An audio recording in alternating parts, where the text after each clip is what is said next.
They figured it out. They got together. This is a dope show. Who's the newest, biggest in the game? Yeah, the rookies of the year.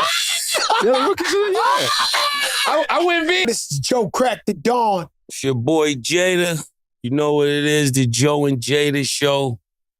And I'm not going to even say this is a special edition episode. That's generic. This is really a meaningful episode for me because it's somebody that gave me my first experience in podcasting. So with no further ado, let's invite my brothers and friends to the show, DJ EFN and my brother Noriega. Man.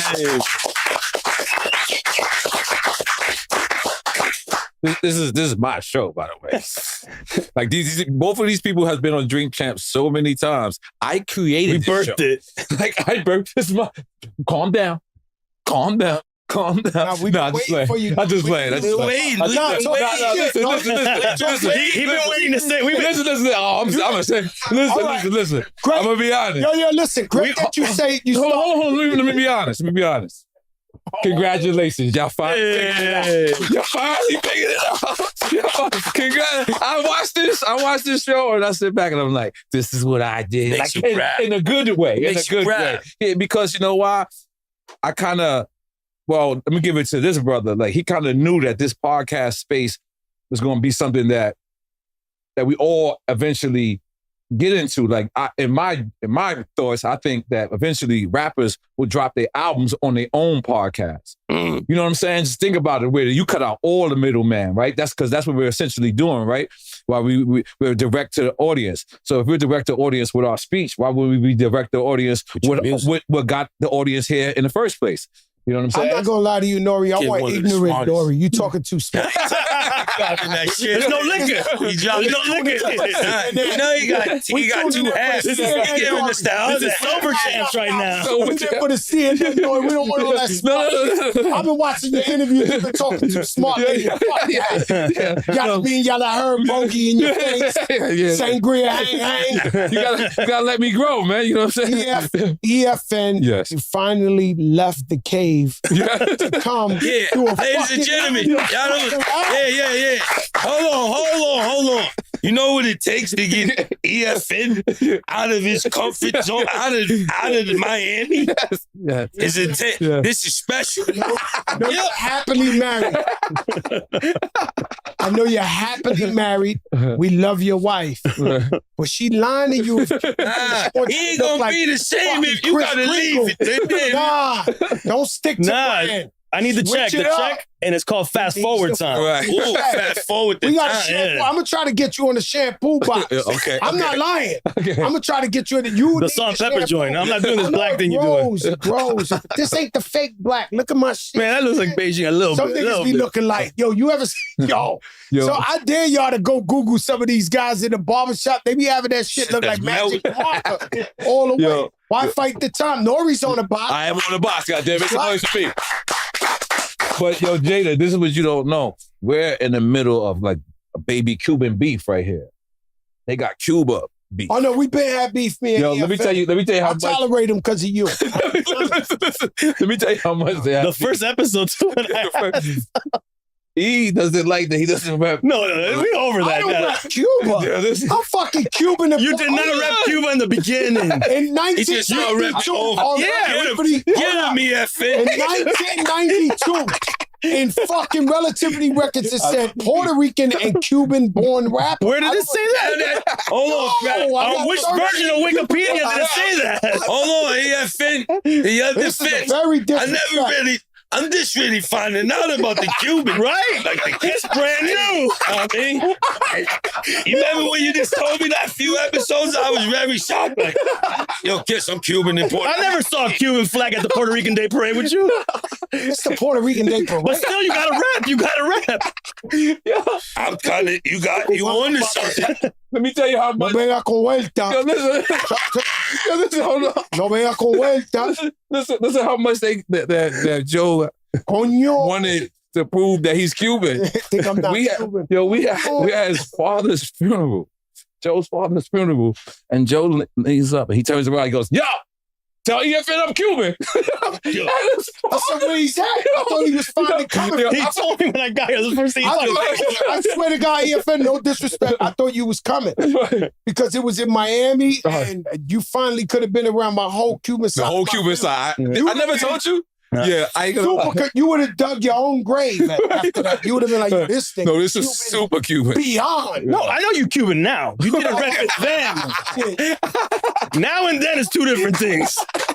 I love this. So you saying it's cooler to be Cuban now? No, I'm just saying for some reason now you good with it. Let me tell you a story. Just for my Cuban people to understand this, right? I have a friend. His name is Robbie Rob. He is the only person. DJ? No. Oh. He is the only person on the planet Earth that could literally say when Fat Joe was fucked up, pockets hanging. All my friends are going to the feds. I had to go to Miami to hide out. He let me stay in his apartment with my wife, and he fed me for 6 months straight. His apartment, Robbie was on the beach and everything, and he fed me. When I don't want to say I was a bum. I wasn't a bum. They caught my brother. They took all the money to this. It was a time everybody's going to jail. I went over there to stay out of sight, out of mind. 20 years later, Big Pun's double platinum, Fat Joe's platinum. We the hottest Latinos in the whole fucking game. And we had record labels that were begging me to sign the next Latino. Robbie Rob shows up 20 years later. He was my friend through his whole thing. Shout out to Donna, the whole family. And he says, yo, Joe, I have a rapper. Pitbull? A Cuban rapper. Pitbull. Now, I'm going to tell you something that I never said before in the world. He gave that shit to me. TVT was begging me to do business with them. I never even listened to the demo.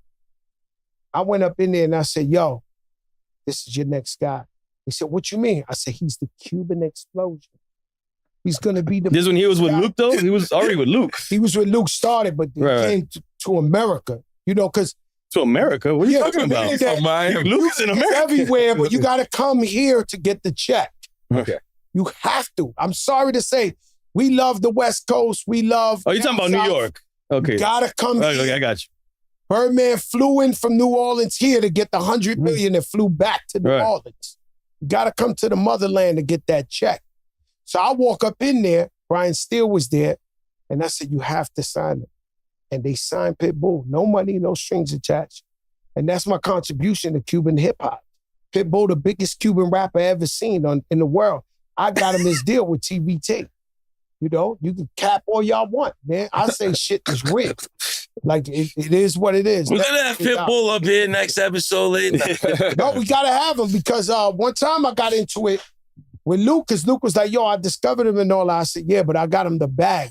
Like, I put him up there and I got him the bag. You said it on Drink Champs. That was on Drink Champs. I got him the bag. Simple. And by the way, guys, I just wanted to say congratulations on your Illuminati induction.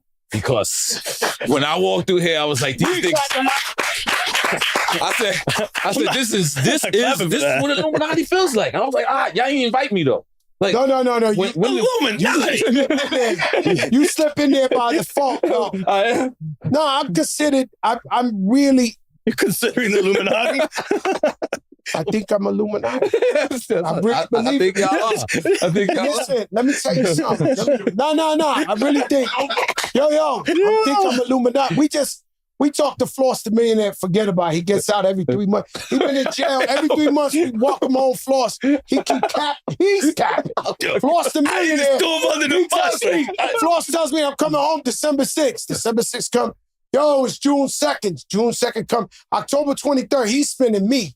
Right. He got me for a loop, right? I don't think he's in control of that. No, but he can't deceive. Listen, let me explain to you. I've been really going through a lot in my life, right? My brother's always there for me. I lost my best friend Raul. Rest in peace, Raul. I just want y'all to know I do, Fat Joe, not you guys. I have real life enemies. There's some people that might die that I might throw a fucking parade for in the middle of the street and be like, yo, he died, the wicked West. And these guys been hating us forever.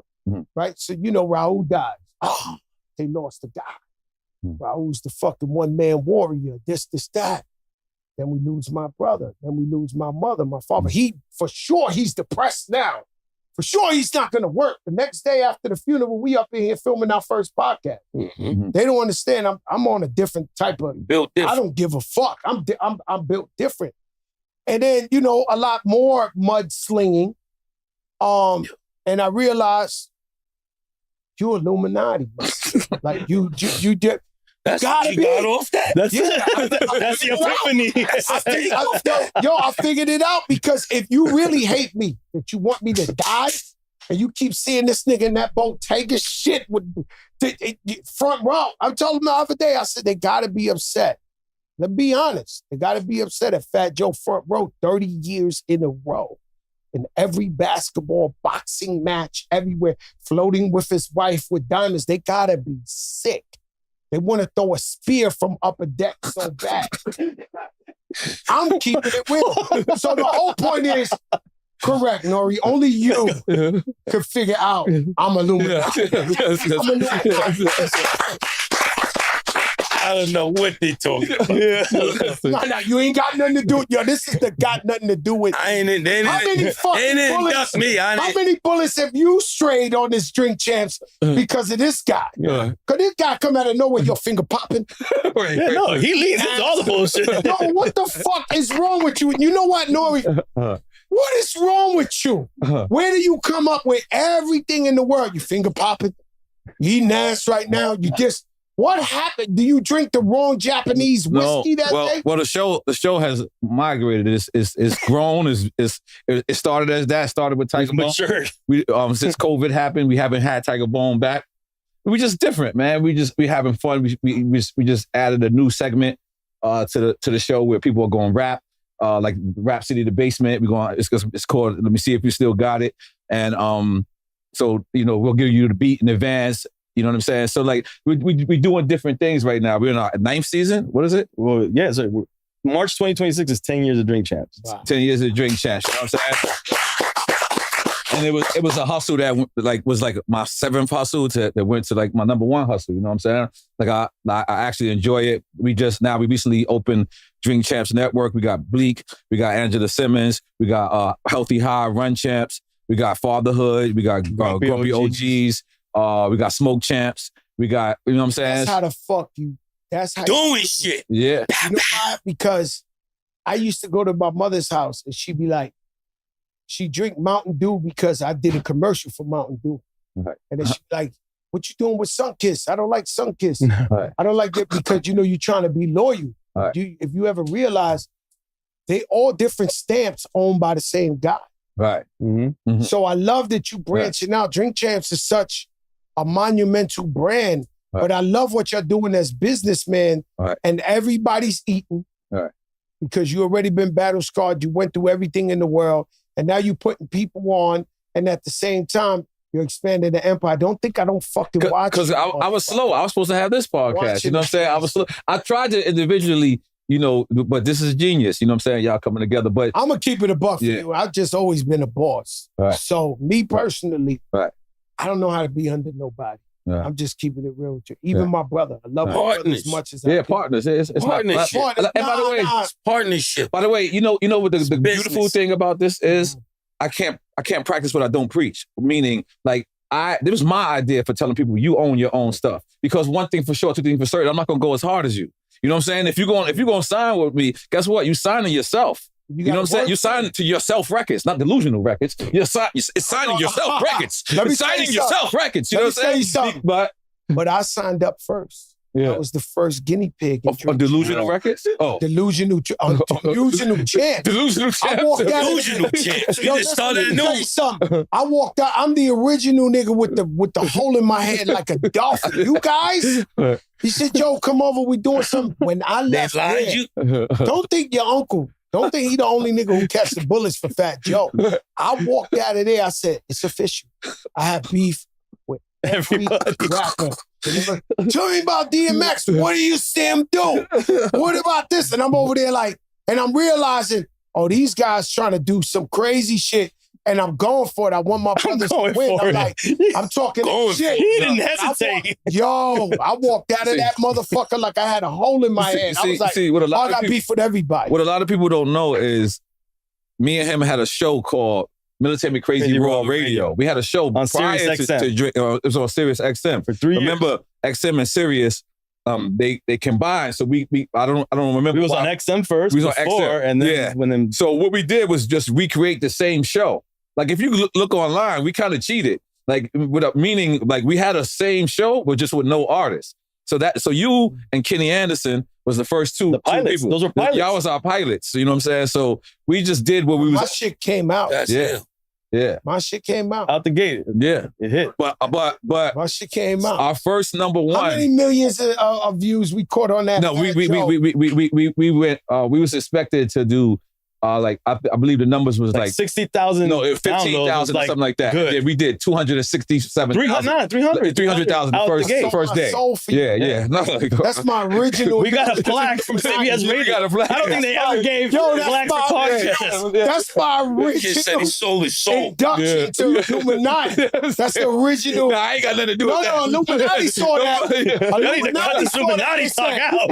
This man. He's loyal. He's worthy. Fluidity. Yeah. This guy will sit there and risk his life for his brothers. But I tell you, what really made us was the DMX episode. And a lot of people don't know, you know how hard it is to get X, right? We filmed DMX in the lobby of the Aloft Hotel. Like, we had it all set up to go upstairs. No, in Miami Beach. In Miami. We had it all set up to go upstairs, and the man wouldn't move. He wanted to play pool. So we just said, DMX. We went all the way upstairs, grabbed the equipment, and came downstairs. And if you notice, if you watch that interview, he doesn't really know he's being interviewed. He didn't know what a podcast was. He didn't know what he was like, Pod. I don't want to go back to jail. I was like, nah. It's like, I was like, we could do a documentary about that episode, behind the scenes of that episode. And then we played pool, and then it's like, let's do it right now. And we just start talking, and it was like, it was the first time like you got to see X emotional. Like you got to see him like, you know what I mean? Like because people saw that. People saw that, but people didn't see like the human part of DMX, and that's when we started to realize like, oh, okay. Like we got it. And then X came back years later and it was like, and you know, he was bigger. Like, you know what I'm saying? Like he was healthy. You know what I'm saying? You know what's so weird is like you got real relationships, right? Like, like the other night I'm at the fight, I see Kevin Hart. You know, we the first to put him in Lean Back. Like Kevin Hart set off in Lean Back video. He was telling dudes not to, you know, that was like the #1 song of the whole Yeah. His first movie he ever did was with first, all right, that's cool, but that was the biggest look is that Lean Back. Throw that out there. No. It's shooting at each other. That movie, I'm not going to be disrespect like that. I didn't see it. You saw Lean Back. You was in Lean Back. Lean Back's a big deal. Kevin Hart was the star of Lean Back. Let's be clear. The man, I see him, and whenever I see him, it's all love. He returned the favor, put me in the movie Night School years later. I love Kevin Hart. And we talked, matter of fact, he talked about the podcast. He said, Joe, this podcast, he looked up. I guess it's hard for some people to give it up, right? He turned around, he said, you're funny. He said, you're real funny. This podcast is something. I said, yo, thank you, Kevin Hart. But I don't ask him for his number. I don't hang out with him. And he's my friend, right? You, on the other hand, could do a fucking whole TV show based on you and X, you and Kanye, you and this. You really hang out with these guys. Yeah, I work out with Kevin Hart. You see what I'm saying? I mean, he hits me. He texts me. I got these numbers and shit like that. I don't do that. No, because I've never done that. You see me when you see me, Bottega. That's it. I'm gone. This guy, Illuminati. This guy here. I knew. I walk in the fight the other night. The only guy I really acknowledged was another Illuminati, Jay Prince. Useless. Fellow Illuminati. You're on your own island. Yo, bugging. Illuminati. No, Illuminati don't exist. Yeah. Relationships is important, though. Can't be inducting people. You got to speak for yourself. No, I'm speaking for myself. But anybody, a lot of men especially this era we in. We in a weird time of life where a lot of men are truly upset with their shortcomings in life. Some men might have chased too many women and was in a club every night trying to fuck this, that, and didn't handle their business. Yeah. Or they was doing a bunch of other bullshit. And they turn around and they say, yo, I'm 45, I'm fucked up. I'm 50, I'm fucked up. Those are the guys you see in the comments that dish you every chance they can. They're mad at their own lives. They're miserable. So you're looking at them comments again, huh? Looking at them comments again. No. Yeah, he be all looking at them comments. I told him about that. You know that, yo. Don't let it drive you crazy. Let me explain something to you. I'm human. Right. Anybody who tell you they don't look, they kind of lying. Well, everybody look. No, we look, but we don't. We're obsessed with it. You gotta get it out. Listen, my brother, you my brother. We in Dominican Republic. We on vacation. With the littlest guys and the biggest guys. I turn across behind them. I'm looking at the comments. We're on vacation. I am with the shit. Yeah, he's looking through it all. With the littlest guys. If you think I'm not watching you because you got 2 followers. Oh my God. He's crazy. You the bottom feeder. What are you doing, Joe? I'm watching. Anybody gets it. Everybody gets a subliminal or whatever, can't say their name. One time I said somebody's name, they jumped out. Like I said, oh my God, you like breathe life into these guys. When they happy. You can't mention your name. But if I throw you, they know. The littlest to the biggest, they know. You not like me. You not like me. I don't care what you say. You can say it's cap or whatever. But I've been putting in this work in these streets since I'm 14. I don't care what you guys think you can say in these comments and all that. You are not like me. And when I walk through, I walk like a sheikh. I walk like a sheikh from Dubai. So when I walk through, oh shit, that's him. Yo, that's him. When you open the door, something foreign every time. When he come out, he clean. Oh, dang. Smelling like a billion. Am I lying, young Relly? Yeah. You the only nigga stuck up for me when they said I wasn't fly. 25, I told EFN off the camera, I said, yo, if they lying in real life while we here, and we're allegedly known to punish people, and you lying about me now, why imagine when I'm dead? I'm really all fucked up. You wanna tell me you throwing this shit on? Don't tell me about the old niggas that had it. They be the old niggas that rat it. You understand? Like, you gotta stop. Like, and so we not on the same level. And there's one thing that people try to do. They do it to you too, whether you see, you don't see it, obviously. You don't live. They do it to everybody. Look, we come up from an era, if you talk on the street level, you couldn't be pussy and get money. You had to put it down. That's just what it is. If you was pussy, you got money, they taking your shit. Your own friends. It's over. Like, Poppy, pack it up. You got to go. This is how it is. Right? In this rap game, I had so much beef, and I was trying to be a nice guy. I had so much beef in this game with every biggest rap crew you ever seen, because I was like, you can't be serious. I just fought guys with 8 heads in the streets. I'm not going to fall to a rap. These guys kill babies. Like, you got to be kidding me. You think that your rap's a family show? All right. But what I'm saying is... Family show. What I'm saying is, we came with a time where we had to really fight. You had to write your bars. You had to write your bars. You had to work. You had to promote. You had to this, that. You know, the illest album out right now, by if y'all want to keep lying to yourselves or whatever, them clips drop the fucking clips out fire. Yeah. You go get it if you love real hip-hop. I don't even care if you like the clips. Go get that. Yeah, and the man says, we create content. Y'all content creators. So what you got to understand is when Dream Tramps talks about something and these guys with 2 followers, that's their whole show. When Joe and Jada, we the rookies of the year, we coming the leaders of the new school, they turn around, they see what we say, and that's their whole show. Yo, what Joe and Jada say, oh, Fat Joe talking about Michael Jackson with the Taliban. And come on, yo, it's the triple OG. I killed 46 dudes in C-74. Michael Jackson rapping on the Taliban? What's going, like, that's their whole, they don't create content. They're content creators. They're moving off what we do. We shifting the culture. And the culture has to be shifted the right way. You have to pay your dues, because we had a couple of corny guys maneuvering in this podcast space. No, it's a lot of corny guys maneuvering And this podcast. This guy's No, crazy. listen. Yeah. The other day you said something. See, me and you, there's nothing that you could do to get me to not salute the God. I gotta salute him. You know what I'm saying? He's my Same brother, here. and we got the bond that can't be broken. Hold on. But Breathe. Come back. let's come back. Usa, Let's come back. what I'm saying is, no, I'm coming back. I'm coming back. What I'm saying is, yo, listen, man, you either gonna love me for the shit or you're gonna hate me.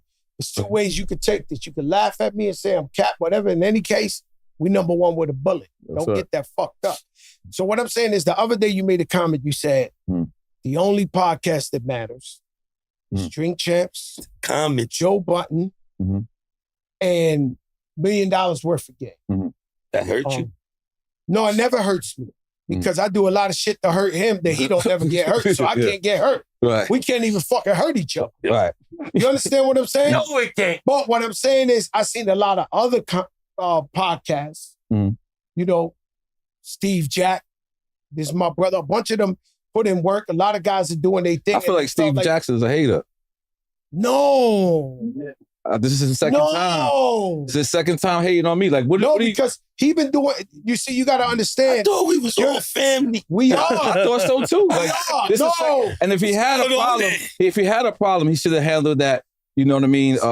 But I seen him a couple times, like, and he didn't say nothing to me, and I didn't say nothing to him. But it wasn't no beef. What happened? I believe he was talking to the statement like they putting in work in the podcast. It's a lot of guys, Carmelo. There's a lot of different guys putting in a lot of work. Yeah. When you just say, yo, we the three that matter. Everybody else who don't put in, us, we don't care. We just new in the game. And I don't give a fuck anyway. So I'm different. But is there any way to say, all right, why did you come up with that decision? I don't know. He was feeling that. It's actually the truth. But it's the truth when they say like this. When it comes to hip hop podcasts, we led the way. 1,000,000%. All right. Who invented the podcast space, period? Is Peter Rosenberg and Cypher Sounds. Anybody, we all owe them a check. Gotta give Ice-T some credit. No, I'm getting there. Peter Rosenberg and Cypher Sounds. That's the first podcast ever, right? Then when you got come to artist podcast, first artist podcast was Ice-T, right? Then after that, this was a nerd space. Combat Jack. Combat Jack, yes. Combat Jack. My man in rest jail, in peace. no nerd. Yeah, no. No, but what I'm saying, that overall, that's what it was for. This was like a nerd space. What I'm trying to say, of course, other podcasts matter. Of course, I'm on this show. I'm doing other shows. Of course that. But what I'm saying is, who led the way in this You're saying podcast? it's the golden era. Yes, I feel in hip hop. Yes. It's LL Cool J, it's Salt and Pepper, Heavy D, Yes. Rakim, Big Daddy Kane. You just saying, yo, we led the. Listen, and by the way, if it wasn't for those three podcasts, probably you wouldn't be here right now. Probably a lot of people wouldn't be here right now. I super agree. I just wish you would have told me earlier there's so many bags in the space. Yeah, I mean, 'Cause listen, I I did tell you. I did tell you. No, You know what you did? Like you said. No. I did tell you. And you know what you did? You went and started crack vision on your own. Like you said, you can't be under nobody. So you're living out your words. You did that. You know what they say? Hold on, I gotta finish because you can't just say that and we just go off. Okay. You know, I didn't say that. You said 19 Keys. No. I'm saying. So 19 Keys hit me about the same thing. Who's 19 Keys? 19 Keys, he has a podcast as well. Yeah. So if I say that, if I say something like, I'm the best, and you offended, what does that mean about you? I'm saying, this is my shit. I monkey foot this game. I got the viewers every single month. Are the best. I don't have to clout chase. Hold on. No, you guys are the best. I don't have to clout chase. Are the kids. I don't have to diss other podcasts. What I was trying to say was that's the podcast that matters in this milestone at this moment. At this moment leading up. Now, of course, there's going to be other people. Of course, there's going to be other people. You know, everybody's going to have their time. You're going to have their time. You know what it is in Miami? Miami, you get a restaurant 6 months and then you close down. Gecko, all these beautiful restaurants, they hot. You can't get a fucking reservation at all. Yeah. But then 6 months, where they at? Longevity, baby. Where they at? That's right. You know what I'm saying? Let me just say something. Right. Not only have I survived this space, That's right. but I Oof. I've been innovative. I've been innovative. I've been innovative. When people were chasing other people, I went and I messed with a kid from Virginia. No one was messing with kids from Virginia. Man, this guy is still to this day. You know, when they was calling him D's nephew, I was the only one outside of the Rough Riders who worked with him. Scott Storch, yes, you made him famous. But who gave him that first beat when he came out here? Reggaeton. Y'all both laughed at me. Y'all both apologized, so I take y'all forgiveness. But look at Bad Bunny right now. This nigga got a fucking concert for 6 months. We're going. We booked our tickets. Holy moly guacamole. No, we booked our tickets. You telling me that exists without Oye Mi Kanda, without me? What I did? Like, this is what I'm trying to say. Like, I you know what I'm saying? But Busta Rhymes told me the other day, he said, yo, man, I don't like you still being humble. I'm a humble guy. Well, but I know my accolades, though. I know what I did. I know my numbers. I know what I put up on the board. Very aggressive, Busta Rhymes. I know what I put up on the board. So, you know what? If I'm finally bigging up myself. Hold on. So if I finally bigging up myself, now is when I'm humble all these years, nobody got nothing to say. Oh, he's humble, Nori. He's chill. Now I say, you know what? We put our foot in this game. And I'm not taking away from others. So I'm sorry if I said it that way and people got offended. That's not what I meant. I meant remember the era, DMX, you know, Jay and Ja. This is what us 3 years. It doesn't mean that Nas doesn't exist. It doesn't mean that, you know what I'm saying, Rough Riders doesn't exist. So that's all. How you feel. Yeah, I felt good. I felt good. Yeah. I felt good about that. I got to address it. Yeah. You know what I'm saying? So you could explain how you feel about this shit. Yeah. Now, you're my brother and I go on vacation with you and you guys try to force me to drink. Including my wife. No, let me say something. Let me give you a story. Your brother-in-law was walking in my house sideways. You ever seen this guy? This guy for certain was gonna vomit. I'm watching him the whole time. Yo, I'm watching the brother-in-law. His brother? This guy's walking like this. So I'm walking behind him with a towel ready to catch him because for sure he got sideways.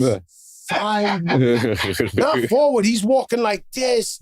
And then his mother, everybody's watching him. I said, for sure, I've been there.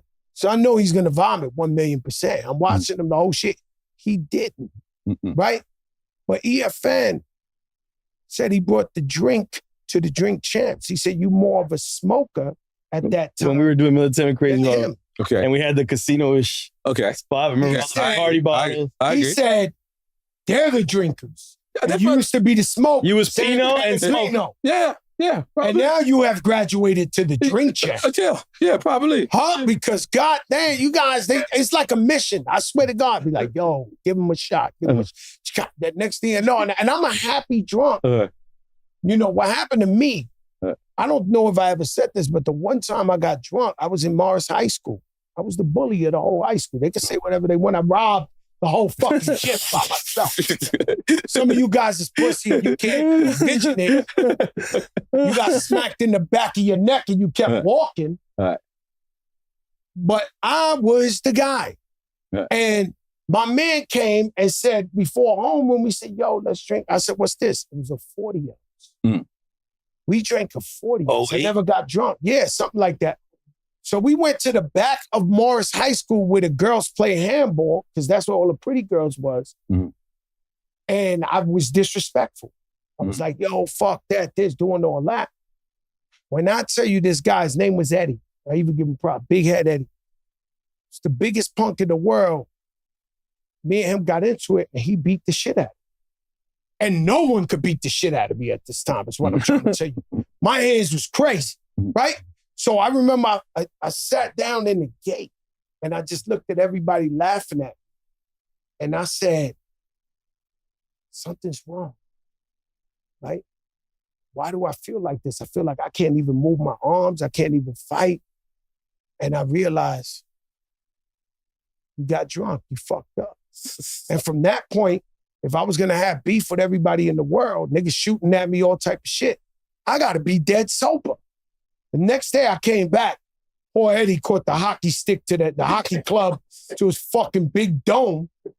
You know what we call Eddie? A fucking sniper's dream. You know how the snipers got the heads on the shit with the cross on the shit. This shit is a sniper's dream. So somebody gonna tell you're rich, man. You're rich and you live a different life now. Yo, my dude, we're in Makoto's. It's 2:00 in the afternoon. He gets up. Yo, I shot this guy in the face. No, allegedly. I'm like, Joe, we're in front of nothing but beautiful scenery. He's crazy, yo. Nori, you know what's crazy?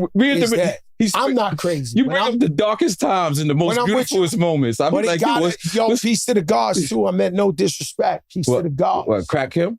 Crack him. Great God Allah. I'm just trying to tell you, I'll reiterate, right? I was the asshole Puerto Rican kid. Why we just closing this? We just fix it.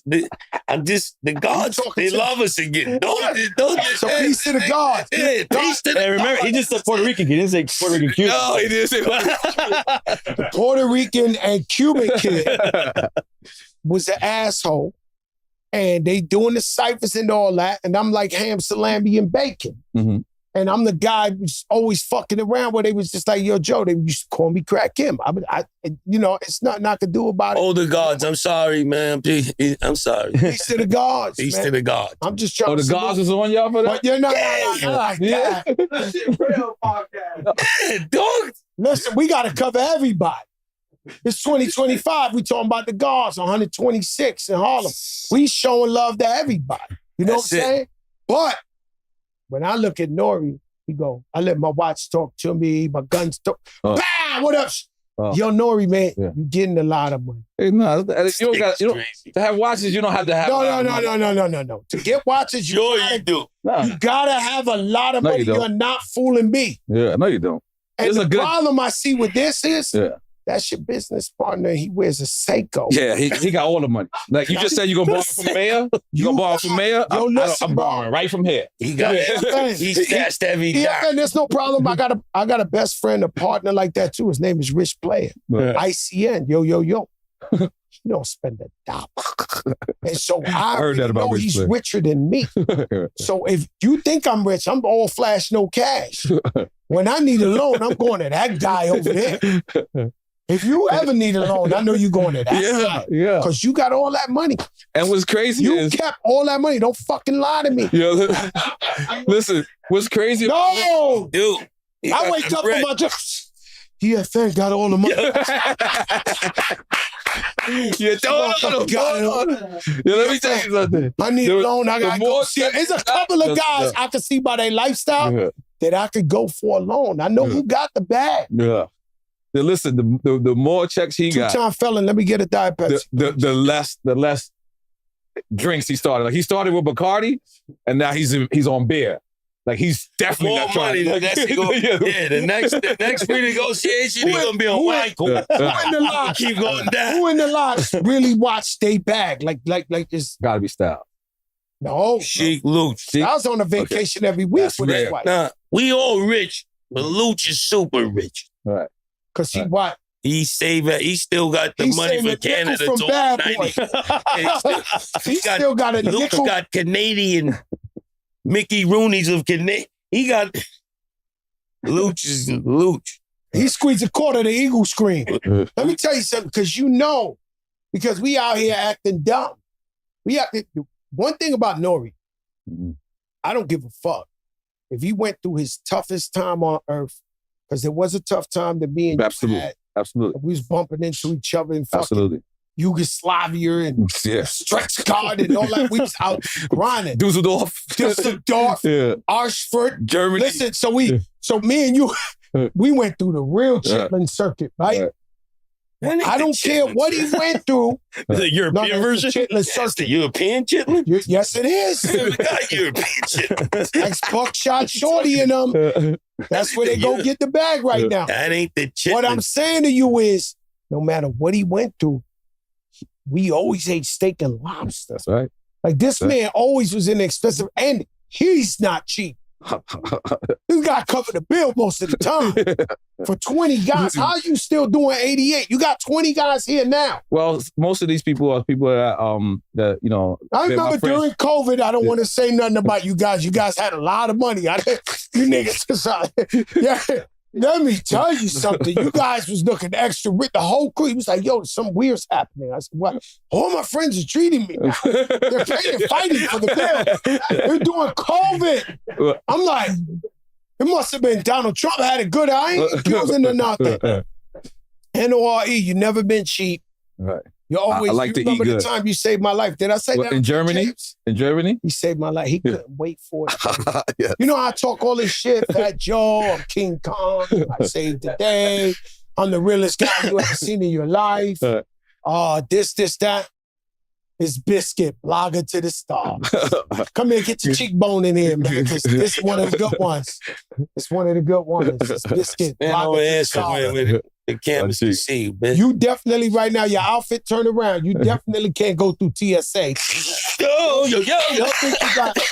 They'll think you got a fucking knee replacement. Hey, buddy, you got a knee replacement? Yo.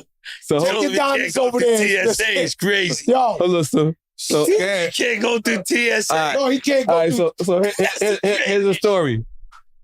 Me and Crack, we both look at our schedules. We actually at a restaurant. I look at his, he look at mine. So we noticed that we're not in no town. We're in Europe, but he's in this side, I'm on this side. So just so happens, we're both greedy people. We take an extra show. He takes an extra show. I take an extra show. We wind up at the same place. So a guy tells me, yo, Joe is here.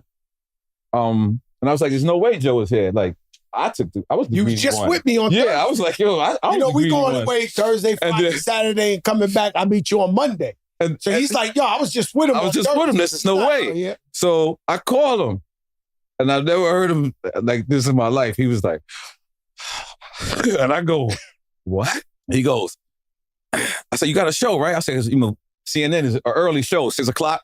We out. He's like, yeah. And when you in Europe, if you perform at 12, in Europe, I knows you're too good. He's saying it with the right tone. you're lit. If you perform at 12 in Europe, you're lit.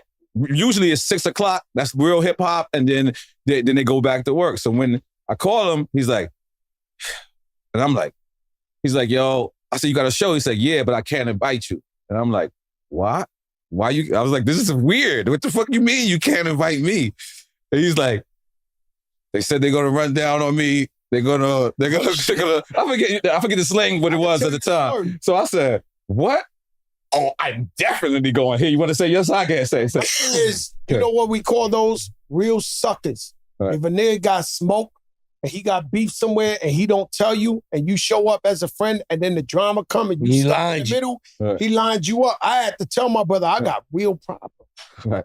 Okay, so when I was scared to fly, I had a manager at the time, and he took bags from. I had beef everywhere, Australia, Europe, Germany, everywhere, because he was saying, "Yo, Fat Joe's coming, taking 50,000, booking me." I didn't know, right? Yeah. So when I get out there, I go to do because the show's in the same hotel downstairs is the club. So they tell me do press. So I'm doing the press like this with jury on. I'm really comfortable, right? So this girl's doing an interview. These dudes come in. They really a fucking Illuminati. They had the swastikas. They had the real Hitler shit on their head. Tattoos. They brought the guys with the Hitler shit on their baldies, like tattoos on it. I look like this. So I'm sitting, so a dude comes with a paper. I get it. No disrespect, I get it. Somebody beat him for 50,000. Wasn't me. Right. So he comes with the contract. Fat Joe, I send you 50,000, this, that. I said, bro, it must be a mistake. I never even been out here. You know, it's my first time here. No, 50,000, I want it now. I ain't gonna lie to you, I had bad jury on. I was by myself. I get up. I tell him, I ain't giving you shit. I said, what it says there. So he tells me the guy's name. I said, no, my manager's Flex, Felix Cabrera. His name ain't on there. My name ain't on there. Somebody robbed you. I'm sorry. Yo, he was mad. I get it. He was waiting for the day for Fat Joe to come. He had 3 of them guys, though, that will put you in a fucking pretzel, my nigga. And I got the fuck up. You know what I'm saying? And I was like, yo, what's up, man? Whatever y'all want to do. I'm not going to lie. This is the humor to the story. There was a gay guy who ran the club. Man jumped in the middle of them and saved me. Man jumped, nah, you can't. Not a year. I'm telling you this and that.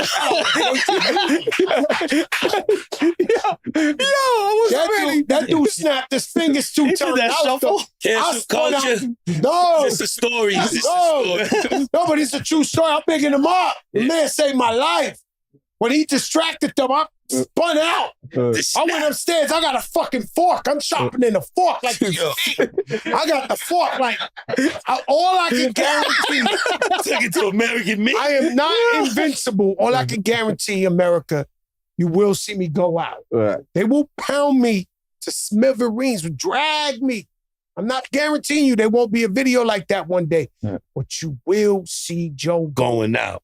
No doubt. You'll be like, yo, Crack went out with 30 of them. He's about that. He said he was about that life. He's about that life. So let me ask you. Hold up. Yeah. So Nori calls me, what a blessing in disguise. So I go, yo, Nori, I can't line you up. They're about to pound me out tonight, right? Because they was coming. So my promoter's here. He's German. He says, oh my God, what are they guys? What they call them? Not the Aryan Nation. What are they in Germany? Skinheads. Skinheads. Right. It's like these are the skinheads, Joe. Yeah. They are coming.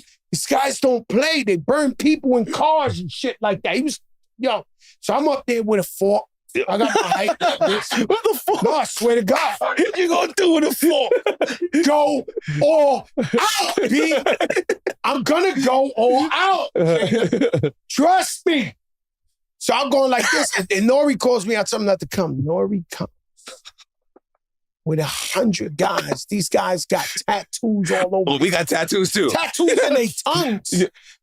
I was so happy. You never seen the time where I sat back. I said, take all the food. Yes, he did. He offered I food. swear to God. He had sushi. Look, you can drink all the liquor. The food, don't eat it. No. Guys, so nice to see you guys. Yeah. Have a sushi, please. No, but let me ask you. Enjoy them niggas. He came with some... Yo, I'm not going to lie. All right, hold on. These guys are dangerous guys. For years, I've been going to Germany. And I had the same people who keep coming to my shows. So I started to realize everybody's not a groupie. Some of these dudes are allies. You know what I'm saying? And I learned that from Rough Riders. Speakeasy Dirt. Rough Riders got a chapter everywhere. Like if I ever was somewhere trapped, I would call D, and D would send the biker gang. Like they look weird and all that, but they coming. You know what I mean? It's like, so I learned that. So I built a relationship with Dusseldorf and all that. Yeah. I used to go there. I couldn't get money in America, so I used to go there. And what I started to realize is, build these little armies. Like that's what we're doing with Run Champs right now. Everywhere we want to have a Run Champ segment. So I never had a chance to use them. Hold on. We gotta talk about Run Champs. Yeah, we're gonna go into that. So Crack calls me and I call him, excuse me. And he's telling me not to come. He's being honorable. Like, chill, bro. Like, I'm like, I'm doing the exact opposite. So I'm looking around. I got 25 people here already. I'm like, can you call more people? They're like, I got 10 on deck right now. So we literally show up like 35. Nah, but by the way, we're 10 deep. We're 10 deep already. This is a Capone Noriega show. You don't complain about you better stop. Don't do that shit. I ain't gonna lie. I felt so good. Because we walked through and I asked one of the dudes, you know who he's talking about? He's like, I knew who he was talking about. And I guess the people was in the crowd. They was in the crowd. And we had 100. And he was like this. The dude, he was like this. He was like, he couldn't do nothing. He couldn't do nothing. He knew them dudes. And that was crazy shit. I held my Thank God for the entourage. Yeah. We stood on stage, we sat up there. They all said we had 100 dudes on that stage. Yeah. And it's a Capone Noriega show, so we performed too. They were looking like this, like, where did he get this crew from? Saved by the bell. Yeah. Now, okay, because now I got a place in my house called Bonchincha Way. You know that. Okay, yeah. I got a place in my house. You sat there. Okay, it's gossip. Bonchincha is gossip. Okay. So I got a whole avenue in my shit where we talk shit about everybody, right? Yo, what happened with this one? This nigga got smacked. Yo, thought he was tough. We talking our shit on Chinche Way. We used to do it in front of the projects on the bench. Now we in fucking, malls doing it. So I go like this. This is a Bonchinche Way moment. The other day, so he got Run Champs, he got Drink Champs, he got Smoke Champs. Smoke Champs, yeah. Run Champs got into the show before everybody. Major Bonchinche, right? Yo! Hold up! Hold up!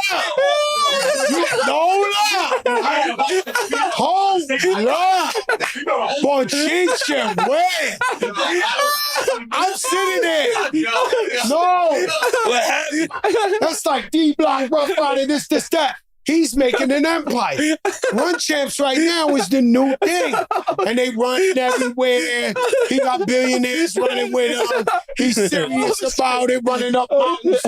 Them guys are nice guys. It's safe to say you're nice guys. I'm looking right at you. Kind pedestrians. You gotta use rewind. But these guys, they let him into the Rock the Bells before Ching Bing. Young really? Yeah. They got in before anybody. Because they the new kids. They the new kids on the block. They the shining stars. They let them right in. We can't do that. Like, Run Champs back there, he's not even listening. Listen. By the way, listen. You cannot. It was Smoke Champs for real.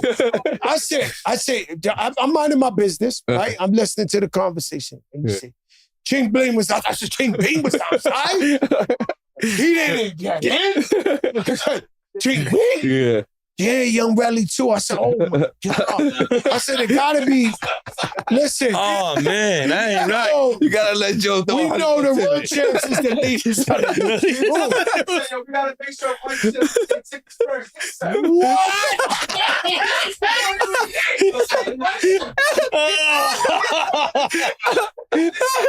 Nothing happened until Run Champs get their credentials. That's crazy. No, I had to drink to that. When they was telling me that, I said, and the guy who was telling me, who was trying to regulate, was walking sideways at the time.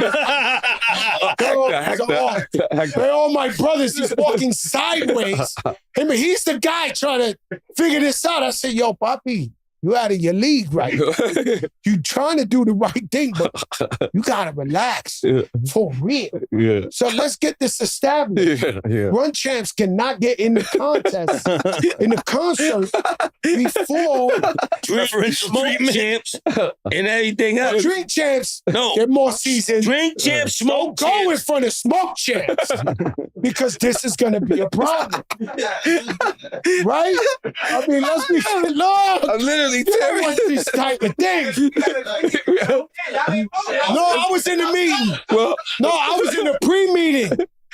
Fat Joe was in the pre-meeting saying, yo, we gotta regulate this. Randy Acker. Oh, he blamed Randy Acker. They tried to throw Randy under the bus. It was. Randy the one who said, old school. Run Champs gotta get in. Yo, Randy, you old school. You've been my brother for many years. There's something. Stay out of that area, Randy. Something called nose to the bone. Nose to the brain. You don't want that. Yeah. Nah. Okay, I gotta keep it a buck. You don't want that type of situation. I love Run Champs. I love Smoke Champs. I love Drink Champs. But let's not do this again, please. Yo, nah. You know what it is? I'm gonna be honest with you. I've done 2 shows a year, all right? Just 2 shows. And I forgot how to snap back into artist mode. You know what I'm saying? Like you see, you just came from North Carolina, Fendi party. I imagine you could just snap right back into that shit. You know what I mean? Like I have, it's a process. You know what I mean? So I went back into artist mode and I just wasn't paying attention to what was going on. By the way, I was getting the calls. Yeah. Jadakiss is my man. Jadakiss my business partner, but he been getting buried just for 2 months. He been on Fat Joe, Joe and Jada. I could imagine what he's hearing out there, right? Because Fat Joe is hard to be my friend. Because I say the wildest shit you ever seen in your life. So I know Nori been catching beef for me beyond life. And he just holds it.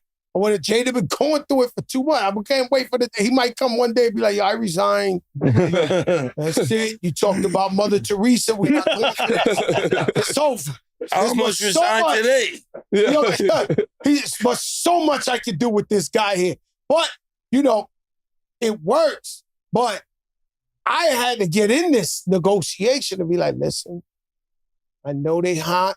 Y'all gotta chill because we don't want that type of action around. Let's all get along, get money, let's have fun. They're keeping you healthy, right? Because I worry about you because you drink a lot, right? And I don't know how safe that is. I'm not a doctor. I don't give a fuck. I drink too many Diet Pepsis. A lot. You know what I'm saying? Very, very much. I got a problem. 30, 40 a day.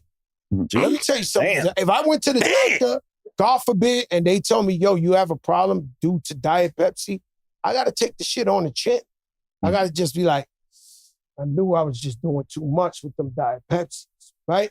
So... Are you going to hit one when you leave the doctor? I'm drinking it now immediately. They're not stopping me. I was in jail with 1,000 Diet Pepsis. Imagine you in jail, you can't have nothing else, but Diet Pepsi's illegal. Holy shit. That's like you a cigarette. But then I had Diet Pepsi every sale. Oh yeah. Super Boricua. Niggas was throwing them shits down from all type of angles. The Cubans had them. Everything. I had Diet Pepsi. Yo, listen. The Cubans found out the last month that I was in jail because I did my time in Miami. They came, they said, yo, tú eres cubano. I said, yo soy cubano, papi. That was the biggest mistake I ever made because the Cubans run that shit down there. And they came like 1,000 deep. It was like, tú eres cubano. I said, mi papá cubano de La Habana. What the fuck was that about? They came, they said, yo, we need a favor. They said, we need a favor, right? So I'm just a regular doing my time, nigga. You know what I'm saying? So they come and they go, yo, we got a guy. Let me tell you something. I was only there 4 months. This guy was in the box for maybe 3 of the 4 months. The first day I went in there, I seen this little Cuban dude punch a dude. Cubans got one. In the jail, this guy was one. He punched a guy in the middle of the basketball court, cool. He goes to the box a month and a half. He comes back, plays 2-3 spade games, punch another guy in the face. This guy is the truth, right? He back in the box. No, he get busy, right? Little guy. So they come and they go, yo, we need you to get Ramon out the box. I said, how am I gonna get Ramon out the box? They said, no, you the leader of this. You know, you could go and talk to them. You're the leader. Yeah. They're like, you know, it happened 2 or 3 times in there. I was only in there for 4 months. This black dude got into some beef with a Spanish dude, and they had me sit down like I'm the leader of the Spanish. And the leader of the black guys come because it's real racial in jail. And I sat down, I said, I'm not the leader, bro. I'm going home. I don't give a fuck about none of this shit I'm talking about. Nah, I crack, but this, no. I'm not the leader of this shit, right? So they go, and I go up there, and I talk to my man. Shout out to Crespo. He was like assistant warden of the whole jail. And I go see Crespo. I said, Crespo, man, I need a favor. He said, you need a favor, Joe? I said, yeah. I said, you know, my friend, he said, first of all, ain't none of these guys in here your friends, Joe. Like, you don't owe nobody nothing. Nobody's your man. I said, nah. I said, you know, he's a friend. When I first came in, he lent me a walk. I just bullshitted. He lent me the walk, man. He looked out for me, and he's been in the box, and I really need him to come out the box. He said, Ramon, like they all knew the kid was the problem in the whole jail. Black, Spanish, whatever. This guy was the problem. He was 730. He was like, Ramon, this the guy you vouching for? Crack this? I said, I need him out. Man, they brought him out and put him in, and the Cubans was now like, he could do anything. At that point, I was fuck. If I had a year in jail, I'd have had a problem because they would have wanted a favor every day. They was like, oh my God, this guy could do it. I told you had the problem. I was like, yo, bro, one shot deal. Nothing I could do. But you know, the Cubans, man. Shout out to Ramon. Very bad guy. But he's the truth. I respect real guys. You know what I'm saying? I respect guys who call an answer. You know what I'm saying? What's up with that conversation you had with Pusha? Beautiful. See, there you go. I want to hear about it. Beautiful. I want to know what's going on. You know, I come from a universal man speaking language, right? Which if I say to you, Kiss, yo, Giant don't call me back. The minute you're supposed to see Giant, you're supposed to say, yo, Giant, why don't you call him back? But if I say to Kiss, yo, between me and you, or off the record, Giant don't call me back, The minute you see John, you gotta close your mouth. When I brought up that conversation, this is from 4 o'clock in the morning to 2 o'clock in the afternoon, I'm the sharpest you can ever speak to. I'm the sharpest. Like I'm up in the morning, I'm doing push-ups, I'm running, I'm trying to get my life together. Like I'm sharp. He calls me 6 o'clock in the morning. So I remember this conversation to the T. To the T. And he called me and it was the first time I ever seen Pusha all these years, like kind of have emotions. Like he was like, yo, how our boy did that? So in case you don't know what I'm talking about, Pharrell he said both on Drink Quick Time with Slime, Drake or Pusha T. He said both. Pusha called me and was like, yo, it was the first time I ever heard Pusha like raise his voice. He was like, yo, you think 40 from OVO would have said the same? And I'm just sitting there. So when I bring up this conversation with Pusha, I'm bringing this up in honor. I'm like, yo, that was honorable that he shared that with me. I wasn't trying to. So what I'm trying to say is when that conversation happened, later on in that conversation, there was things that I brought up. And I said, this is off the record. This is off the record, or this is between me and you. Mm-hmm. Because let's talk about what we're talking about. Pusha, who is famous, called Nori, who is famous, about a producer, Pharrell, who is arguably more famous than both of us, right? About a conversation with one of the most famous people on the planet, Drake. And this all happened on Drink Champs. So I assumed that this part of the conversation wasn't off the record because we later on addressed that and said, like I said, I'm sharp from 3 to 2 p.m. I'm the sharpest in the world. I remember this shit verbatim. He never said that. So if I blew that up as a man, my bad. If I blew that up. But I didn't think I did. Like at the end of the day, no matter what, you're media now. I got to tell you that. Joe, hold on. Off the record. Like I just told you about the Smoke Champ shit. You see how you just use that on me? You see that on you. What the fuck? That was some personal shit. You see some... Oh, man. I knew it was something weird. No, that was hard. That was hard. He did his job. He did his job. That's exactly what he's supposed to do. I'm trying to get this guy to 100 million. Yeah. I never seen a guy I'm trying to get to 100 million. No, you crucify me on every show. No, you're doing your job. That's how we gonna get the 100. You're doing your job. I'm Smoke Tramp, Drink Champ. I'm trying to do all this before. So hold on, let me finish. So with Pusha, Malice, you know, I knew him since they called him Terrence. You know what I'm saying? Like, it's Malice Terror. This is my family. So, you know, they laughed it off. You know what I'm saying? So I sent him a text like, you know I'm coming back. You know what I'm saying? Like that type of shit. But let me make this clear. That's my family. They got the best album right now. I'm still working out to it. I was offended that he said I clout chased. When he said, you know, it's album time. You know, everyone wants to clickbait. I just want to address that part. That part, I don't need clickbait. They come every month.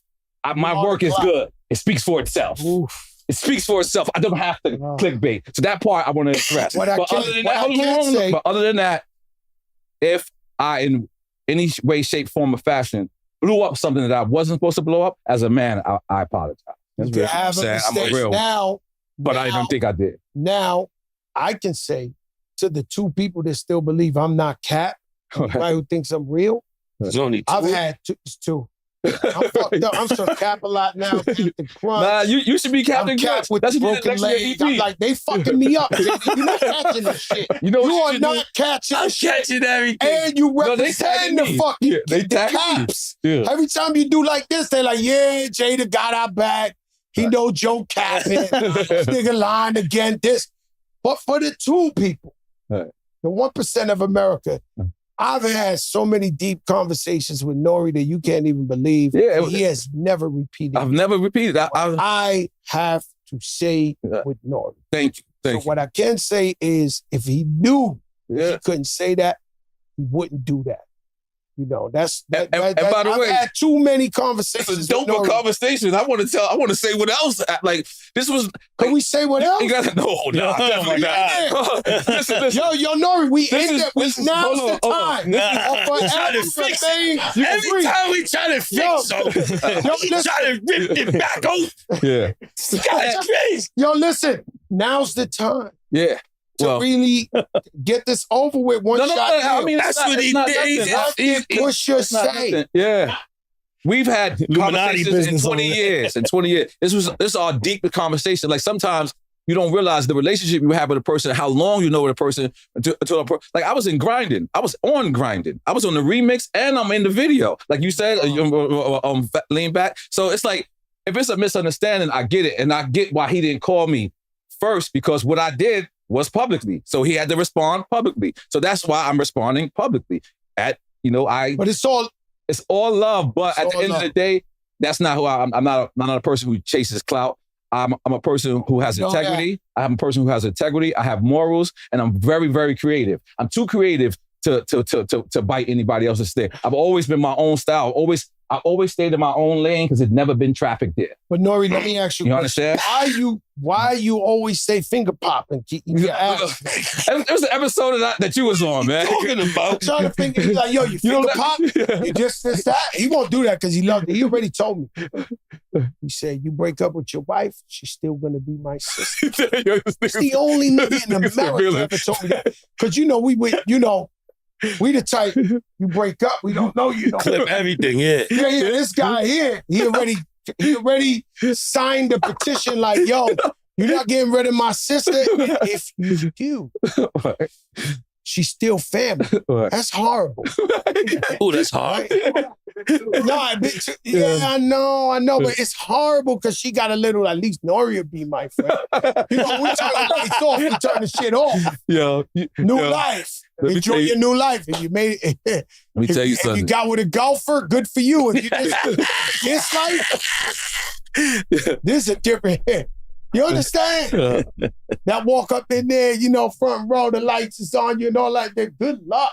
But what are those called, though, Joe? What are those called? I don't know. These are some old. What are they, man? Our official now. These are regular. No, they're not regular. No, they're not regular. See the roses on the fucking side. Don't do that. Mayor say these ain't 5,000. Who else you gonna ask? Huh? If you don't know, it's over. Yo, man, you fucked up, man. You fucked up. You supposed to be the sneaker aficionado. I had a real challenge with picking the sneaker because I got a bunch of killed it. shits. You killed it. Yeah, that's fine. That went right. You got almost the same outfit with the Edgar Blanca, right? That fight? No, the Belanga had the Louis Vuitton. This is Bottega. Okay. Right? Now, this was for the Amanda Serrano fight. Okay. But nobody was fly. I have a problem. We went to San Tropez. Right. You think So you had to leave that fly shit in the... You had to leave the fly shit in the with a black tee, a fucking City Lab and some short. Nobody was coming through with that shit. What I do, whether I'm in Harlem, San Tropez, Africa, I'm staring at outfits at all time. I'm looking at everybody's feet. I'm looking at outfits. I'm thinking you bringing it. I'm out there. I'm like, yo, I'm not going to keep wearing $10,000 outfits when dudes is wearing $2 outfits. Like, Nori can't fly, but that was his wife's birthday. Besides him, nobody's outfits was out there hidden. So I just stood with a black tee and kept my Louis shit for the show. Yeah. Like, I'm not going to go throw the shit on for no reason, but I went to Amanda Serrano and nobody was fly. Yeah. I went up in there. Nobody was fly. Even the fly guys like Fab, he wasn't really fly. Now I'm keeping it a buck. No. The guys who usually take it serious, the guys who take this shit serious, they ain't come out. Lucas how you watch the comments? What? Watch the comments. You better get ready for the comments. Fab is responding. I just saying he took the night off. No. Sometimes people take the night off. Yeah. He had a graffiti T-shirt with it. I know what he had on. I wasted the outfit, by the way. So I brought it on the fucking show because I know this is going to be the most ratings. The biggest, we got the drink champs here. So I got to rock this shit again. But how about you Monaco? You got double the dose. How about Monaco? Oh, you gave him that again? I went to the Amanda Serrano I'm just asking. and I wore this outfit. And then it was, you overkilled, so you had to, I ain't get it off. You know how much money this shit is? No, fuck out of here. I got to get, Shout out Howard, man. Gotta give Howard his love, crack. Howard at Bottega. Shout Howard out, man. Our man Howard over there at Bottega. Jerked me too, because I was going to go in some real poppy shampoo shit. He ain't really send it to the crib. Like, he sent the jacket, not the pant. They got some stupid fly shit over there. I was waiting. That's what I wanted. Like, I got the suntan. I've been suntanning. Know what I'm saying? I wanted to walk up in there with this linen crazy Bottega shit, but it ain't come. So I went pinky in the brain. He been suntanning. This the pinky in your brain.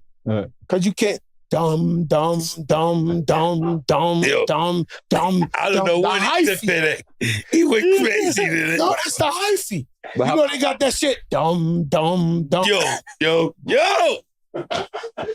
I live off of wins. When my brother wins, I'm too happy for him. When my brother wins, I'm too happy for him. It's time to stick somebody up. It might be EFN, guys. He got all the money.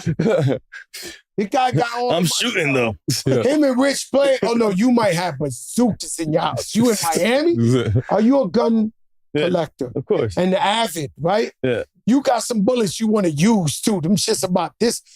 When I live in Plantation, I had to come and see my little friend. I was begging for a dude to walk in there, because you know they walk in that door. You know, they walk in that the murder game is different, right? It's different. What are you talking about? What are you talking about? Let me say something. It's PG-13. Allegedly, it's different when people allegedly throw the hoodie on and the mask and they got beef with somebody, roll up by themselves in the car, bike, whatever, handle their business. That's a murder, right? A guy protecting his wife and his family and his home, he doing what he had to do. You jump up in there, he gonna pull out the big, you got the big shit, right? EFN, you got some super soaker. That shit'll leave holes in them doors this fucking big. Pause. But, yo, in Miami, I won't argue. Let me tell you something. Yo, let's keep it a buck. In New York City, I invited the cops to the Frankfurter stand. Yo, you know, this, meaning... Yo, the sound bites of this is crazy. No, I'm going to argue with everybody. Anybody think they tough? I'm coming. Rapping mode in Miami. If a grandfather's in the gas station pumping gas, he got a gun. Say something to me, I'm staying quiet. Yeah. Everybody got a gun. When you go get your gun license in there, you see old ladies getting their license with the big, like everybody's strapped. Do me a favor. We go to restaurants and the ladies with us. And we got 6 wives. They're all strapped with hammers. Like everybody, if everybody in Miami said, "Oh, fuck it, pull your gun out, shoot at each other." Oh no, it's the biggest massacre you ever seen in your life. Everybody's strapped. I'm not arguing over a parking spot. They cut me off. I'm not doing it. I'm telling you, everybody's strapped. So I know you can't wait. You and that Kendall. I know you can't wait. You and that Kendall. I just watched Ballerina. She had a fire gun. You probably got that shit and it's shoot fire. I got some I know you. Why are you exposing my man's gun collection, man? He ain't want nobody to know. He just wanted to, You don't tell people you got guns. You don't tell them? No. I ain't gonna. I know you do look like you do look like a gun owner. Like I ain't gonna lie. Like if like I ain't gonna lie. I'm on your team.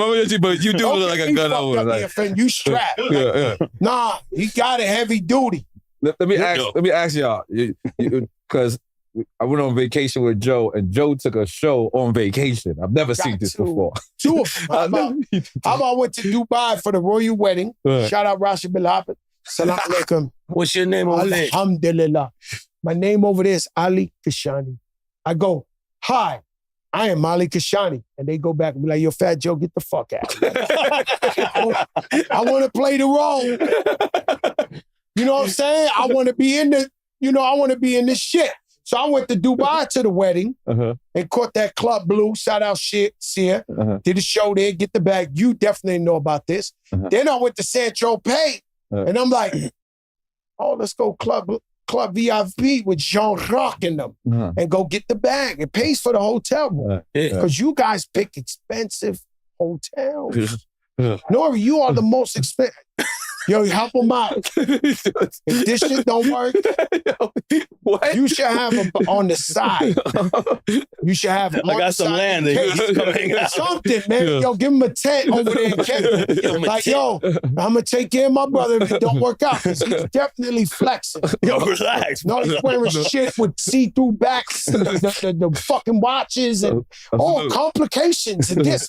I'm hearing all this shit. That shit costs money. Don't get it twisted. He invested in shit. No, he got money. But you are like Rich player. I know for a fact. I think I borrowed some money from Rich today. I had to pay a bill. I said, Rich, pay it. I'll pay you back. He got all the money in the world. The man won't buy a fucking croissant. What you want me to tell you? Won't buy a croissant. The other day, we asked him to bring some Melbas home. We got the pool party. He bought 3 chicken wings, couple collard greens, this. I'm like, yo, bro, it's 10 of them.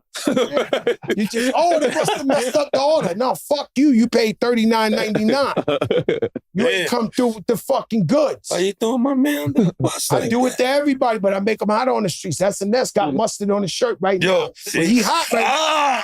He called me up and said he got a lot more bookings now. You see, the biggest line you ain't realize is when they go, New York, and Jay-Z says, yo, Hov, I'm making you hot out here.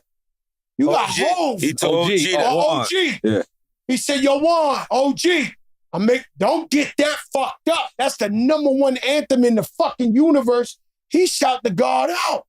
So it's like, I'm making you hot. At least that's how I see it, right? Right. He didn't say OG had mustard on his shit. OG got a lot of money, man. Listen, when this guy, and don't think it goes unnoticed. Right. Every time you on your show and you get an opportunity to big up the brother Joe and you jump in, or you get somebody to talk about Fat Joe, and you I appreciate Quick time with Slime. Quick time with Slime. I should get an award for that. Right. I got the most entries. Let me ask you smart. Now I'm going to go smart, right? Ooh, we're both Cuban, right? Welcome back. Get a water. He keep going. He keep going part-time Cuban on the CFA. No, but this is for mi gente cubano. Que volar. Que volar.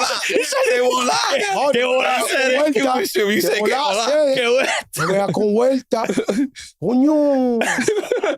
Listen, let me tell you something. America has this policy, right? There's a real smart question. You're a smart guy.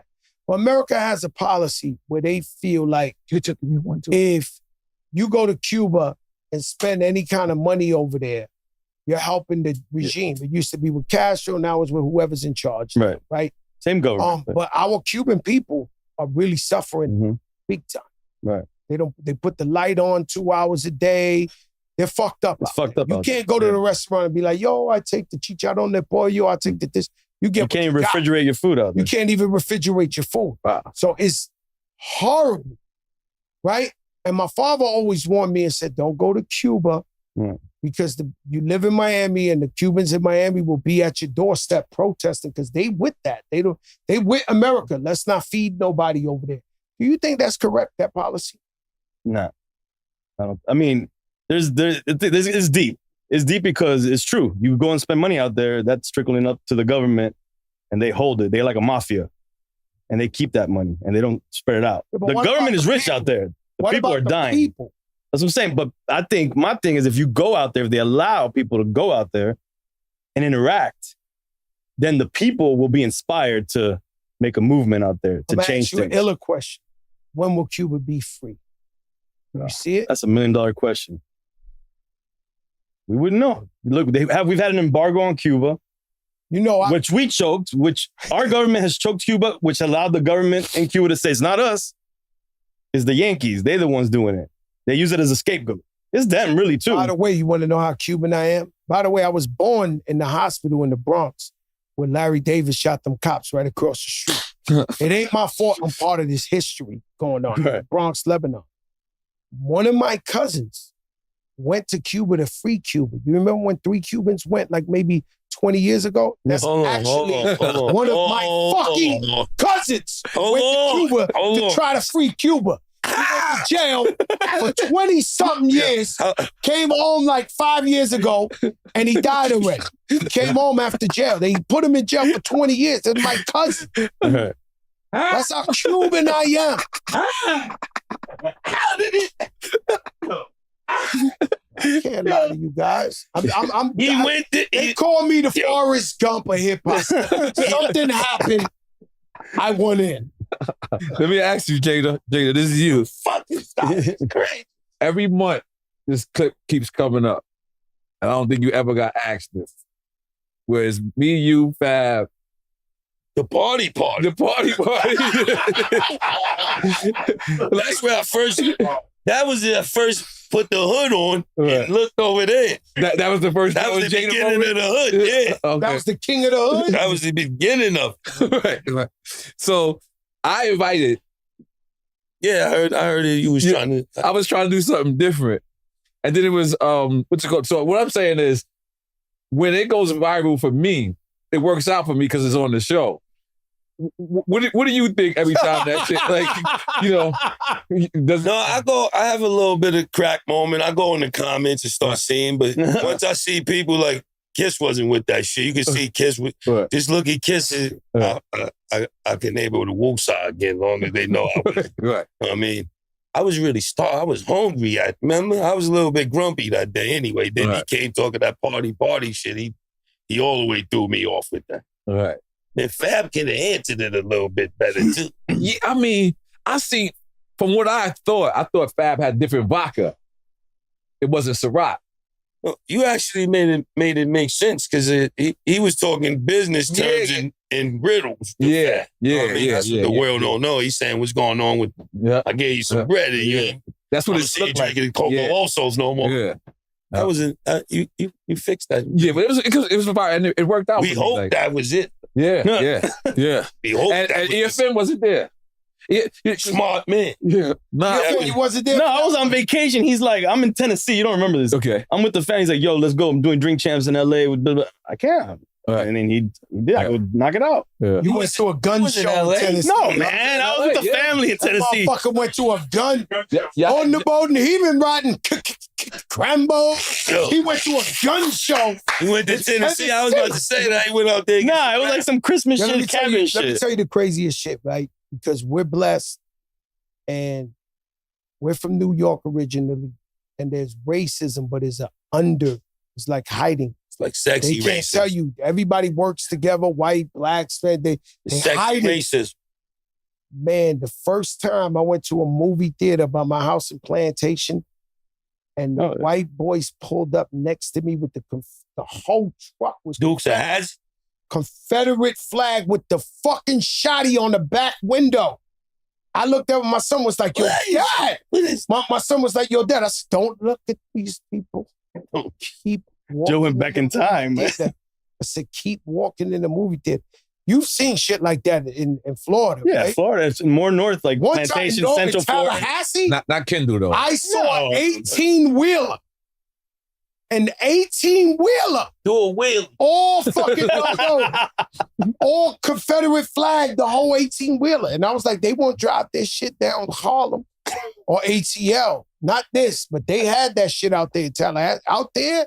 Yeah, no. Sexy racism. I experienced some race. I don't even know if it was racism. Something happened to me today that I ain't even think I ever had. Today? Yeah, I'm going through the thing, pre-check. Airport. Right? I got TSA pre-check. I've been selected randomly. They got it. We always. Today they selected me off the line to the regular line. I said, what the fuck? You ever heard of that? No. Like from the TSA pre-check to the other. Dog, I went to the thing, TSA pre-check. Let me see. ID, take the picture. You've been randomly selected to go through the regular. Hold on, let me speak to the manager. I speak to somebody them. Yeah, no, that's a such thing. Me, when? A such thing. Yeah, I've never. You know what I noticed? Everywhere sexy you go, racism. Every airport you go to, they got like different rules. Like you can show up at some airport. Like one time that happened to me, it gives me this is the one time racism hit me so legendary. And I got that picture with you when you was like Fat Joe. You was chubby, and I was in front of the. I wasn't like Fat Joe. Yo, listen. I was just a little big. You was a little chunky Jadakiss. Yeah. Right? So he hates when I put up that picture, but we was Nah, I got the Rolls Royce. Look, I need him on my team. I need him. If I can say he's from the Bronx, I'm gonna say it in 1 second. So we got the Rolls Royce, right? I got the big sky blue Rolls Royce. Serge comes home from jail from his first bid. He comes home that day, and I got a show. I think we're going to Summer Jam or some shit. So I'm not making this up. I pull over on the Jersey Turnpike to get what? 2 glizzies from the nation, from the I wasn't ready. National, what's the shit? What Nathan's? I got 2 glizzies, right? I go to Fat Fuck Records. How about that? So Fat Fuck Records. So I come back and I eat 2 glizzies. My car's parked. I got a license for this. It's a brand new Rolls Royce. This shit like a half a ticket, whatever. I just got it. I sit in the car. We don't pull off. I'm about to eat my glizzy. Serge is in the front. He's not supposed to be in Jersey. He just came home. He's on that parole and all that, right? Bang, bang, bang. The hardest shit you ever heard is a flashlight on the window. This window, I'm thinking, without exaggerating or lying, might be a $20,000 window, right? This shit is a half a ticket car, right? So I open the window.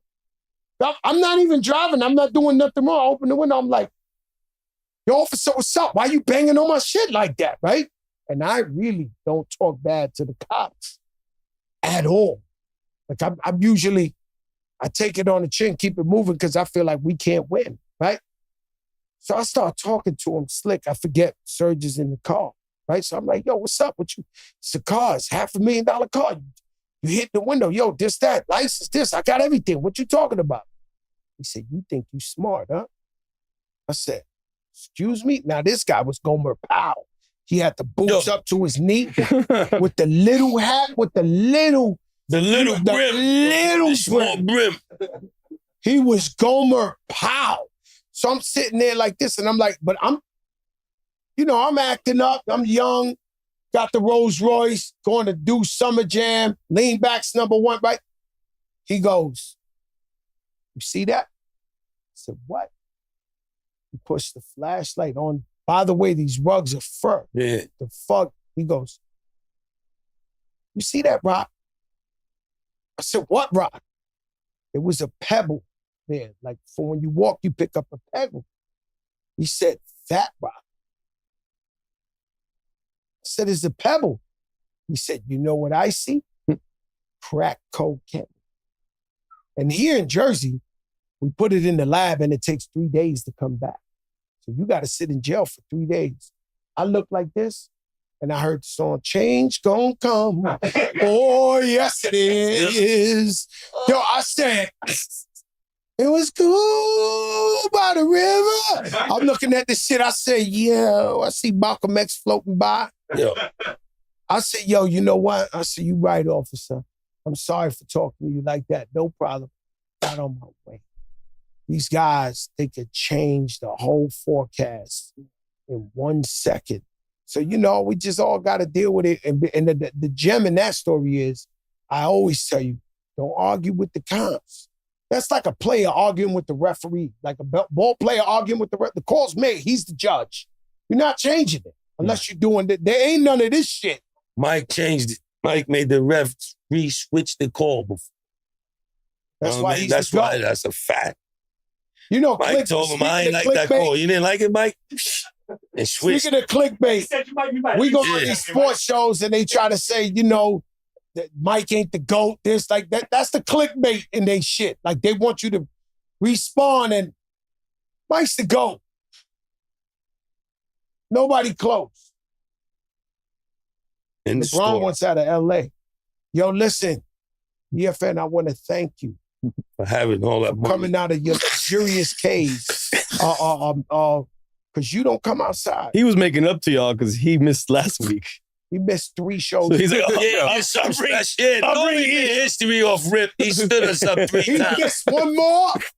This would have been blasphemy. He's like, I'll bring an extra person with me. Come today. Yo, Young Relly, I'd have had Smoking Queens. Big time. No, I'm not. What's going on with Run Champs, man? What's next? Oh, it's so healthy. What we doing, man? Seeing you everywhere. You doing well. It's running something with billionaires. It's something that I'm passionate about. It's something that I'm doing. Busta Rhymes called me and we were speaking. I don't remember if he called me or I called him. He's like, so what do you get at the end of this? Like, and I realized that describing running to a person who doesn't run, you sound stupid. Like I sound like if you're not into this, like, you know what I'm saying? Like I was in Naples. It's your passion. I was in Naples and I commented on this guy's watch. I was like, "Hey man, nice watch." And he looked at mine and he was like, "Nice watch, whatever." And I felt like he was snobby, right? So I had to let him know. I was like, I just wear that to swim. You know what I mean? You know what I mean? You know what I mean? That's And then other guy came over and it's like, he see me take pictures. So he asks me, he's like, "What are you doing?" I realize how kind of stupid I sound to a person that's not a runner. Like if you describe getting on the bar to a person that don't do the bar, they'll probably look at you crazy because it's whole percent of the population. It's only 1% that runs, right? So we're automatically outcast. We outcast. You know what I'm saying? That's why when you see another runner, you're supposed to say to another runner, "Thank you for running." You know what I'm saying? Or be like, "Yeah, you're outside. You got to salute them." It's like when a black person see another black person, we universally go like this to each other, right? It's just happened. So a runner has to salute another runner. This is a world that I love. Like my father used to jog. I never jogged with my father. My father used to box. Never boxed with my father. But as he passed away, this is something that I became addicted to. It's something that helps me. I wake up in the morning, no matter what. I don't care how much I did the night before. I'm gonna give you 5 miles. I'm gonna give you 3 miles. But then I got maniac people who get down with me. You know what I'm saying? Because anybody who runs with me, because. But his son is busting his ass in the run. He's incredible. His son. Nakai. Nakai's an elite runner. You know your kids are bugged out, right? Yeah. That makes sense. Those are my nephews. By the way, Nakai's an elite runner, though. He's an elite runner. Right here. Yeah. Not that they need it, but your family's my family. Right. So God forbid anything ever happen to you, your family, they my family. Right. And they good. Now. But no, you are different. You're the second part of the family. I can't fuck with you. You hanging out over there with Guy Fisher and all the niggas with minks on and shit. Hold on, let me finish with Run Champs. So Run Champs. Well, first of all, we don't really even call it Run Champs. You're an expensive guy. Run Champs is the name of the crew. The actual thing is Healthy High, but it started out with me, my boy Mitch, and my boy Los. They both over there. And it started out with like 10 of us at first, right? We would wake up in the morning and out of the 10, it's just 3 left. So we were like, wait a minute, we don't want to. And then I forget how Biz and Messa came. I think it was Vegas. Biz and Messa came to Vegas and he ran with Tim's on. And we went viral immediately. Biscuit, you been running too? Yeah. So run with no Tim's no more. Boy. Yeah, he better not. Nah. So we did that, and then what we started to notice is what I just said earlier with Rough Riders. You crazy. Rough Riders would go everywhere, and they would have different chapters everywhere, just similar to like what we did in Germany. But with Run Champs, I've been down at least 27 years, right? My album, NORE, just turned 27 years old, right?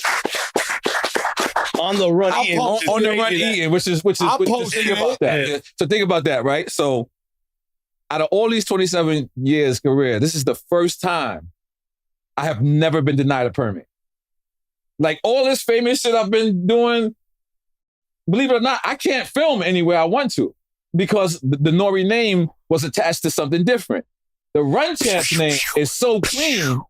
It's so clean. They give me the permit, like we're damn near not paying.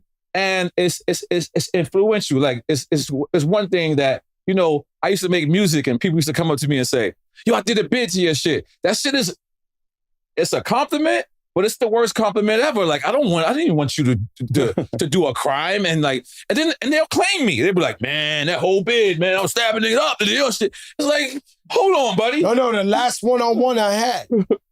The last one-on-one fight. That's on God. Okay. The last one-on-one. You know, I had to fight this guy. He was on America's Most Wanted. Go Google it. Go to the Bronx. Ask motherfuckers. Go ask motherfuckers. Don't make me say the name. Don't make me say the name. This guy was on America's Biscuit. You go find out. America's Most Wanted. Telling y'all the truth. He was cock diesel. He should have won.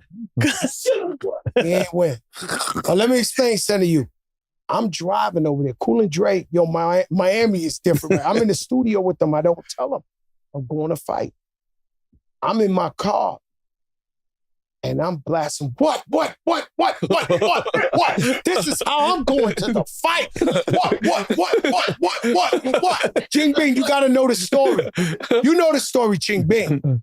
Because all the Bronx guys was there. Everybody ever want to see me fight and lose or get beat up and this and that, they was all there. So I pull up, but I pull up the Nori. What? Now, nephew, I have an uncle. My uncle Jabu, for 29 years in New York State. He's one of the ugly ones. That's who I brought to hold me down in that one. When all these guys who did years in jail, they didn't even know Jabu was my uncle. While I'm listening to Nori, my uncle saying, nephew, I'm gonna fuck you up if you lose. You better not lose. I'll fuck you up if you lose. You do whatever, you bite, you scratch, you this, that, fuck that shit. We fucking them up, nephew. I said, yo, Jab, I got this. I went over there, I handled my business, but the last one-on-one I ever had on the planet Earth was to your song. I thought that was the last. Yeah, that was the last one-on-one I ever. You know what it is to have a one-on-one? You know what it is to be Fat Joe the rapper driving Rolls Royces with you and actually going to the hood to fight a nigga on America's Most Wanted one-on-one? You know what a fair one is? Shoot a fair one, and he's cock diesel. This guy was cock diesel. He should have won. I actually went there to lose. I said, yo, Joe, fight him toe-to-toe. Don't play games with him. Just go blow for blow. You know what? Almost like when they do them shits now, the smacks. Yeah. Bah! If you can handle it, the other guy comes, bah! With the smack. Bah! That's what I was there for. I was for this. Let's go blow for blow. Whoever got a bigger chin, it is what it is. Unfortunately, because that guy right there, he's an honorable guy. You know I'm talking about you. You're an honorable guy because you took the L with grace. And you never talk shit and fuck Joe or Joe might have cheated. He's a real guy. That time. When you fought him, they was looking for? On God. The Bronx know if y'all want to lie, y'all can lie if y'all want. And he was on America's Most Wanted. The reason I fought him is because it was going to get real dicey and we were going to have to do something. The best bet was one-on-one.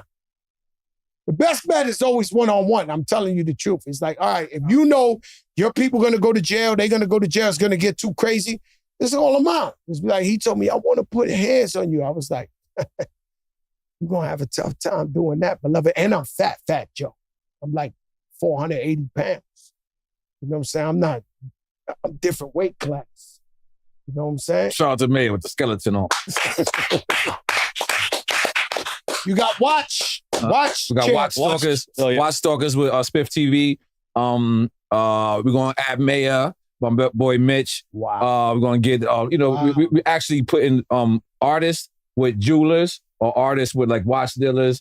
And that's 100% independent on Drink Champs Network. I'm going to be my own guinea pig. I love it, but no, wrong. I'm your guinea pig again. That's right. I forgot you are. When they tell you Joe Crack ain't really your own man, when they try to tell you all that shit in Queens, you be like, look, bro, then there ain't been a sacrificial lamb for this guy. Any invention Nori ever made. Even reggaeton, when I told him not to go, I was in the video. Like even when I said, yo, and let me clarify that. The reason I was worried for reggaeton is because CNN is a staple in underground real hip-hop. And I knew he was going to catch backlash. For that, he's like the Locks, CNN. This is the true fucking Mobb Deep. So I was like, yo, I don't know if you should do that because it's gonna hurt you in this real world. There's Rich Cotton. I want Rich went with the socks. Yeah. Let me tell you something about Jadakiss, guys. He's a funny dude. He got it. Watch. Jadakiss is real funny. He's having a great time torching me on the show. I tell you, my partner, man. You my brother. But I forgot what the fuck I was saying. There's Alzheimer's. Reggae. Oh, yeah. No. I love reggaeton. I love what they doing. We going to the Bad Bunny. We going to Puerto Rico. Yeah. We love our reggaeton brothers. But the only reason I was worried was like Nori's Run DMC. He's the Locks. He's Mobb Deep. He's you thought going into that was going to blemish his legacy? I think I may be the only human being that ever came to tell him that. Am I the only one of your friends? And EFN. Yeah, y'all both. Y'all Cuban. Y'all Cuban, B. Y'all Cuban, B. And Nori came to me and said like this, I came. Right? Because no disrespect, we can't call them yes men because they still with him 30 years later. That's really his team. Right? But, I watched guys play me their album and they shit was trash. Not reggaeton, hip hop. And the whole crew was like, yo. And they like, Crack, what you think? And I'm like, they went from that to that. I can't even, you got to be careful. So he got everybody's in the studio reggaetoned out. I'm like, yo, bro, let me out. Same thing that happened.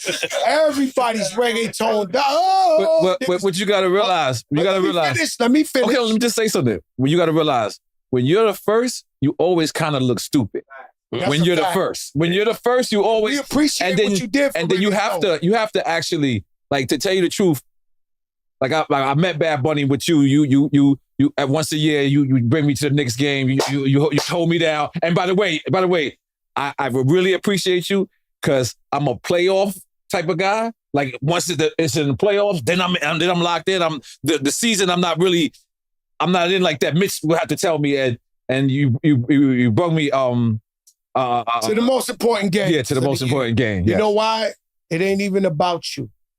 I love to show unity to the world and show that my brother, if I got a courtside ticket, that they're calling me. Right. Me and you talk about this all the time. They are calling me from LA, from this. Billionaires, all the guys I know, like, Joe, can I sit? This guy is threatening me. Everybody wants that seat. No. Everybody, you know that, nephew, don't lie. Come on, give it up. Your nephew, don't lie. That's that prime time. Right? So I go get my brother. I said, come on, Slime, get your Nick outfit ready. We going. Of course, for real, Joe, we have to do that to show people. The thing that's most magical and legendary about the Locks is that they never broke up and they stood together. We got to show loyalty and unity at all times.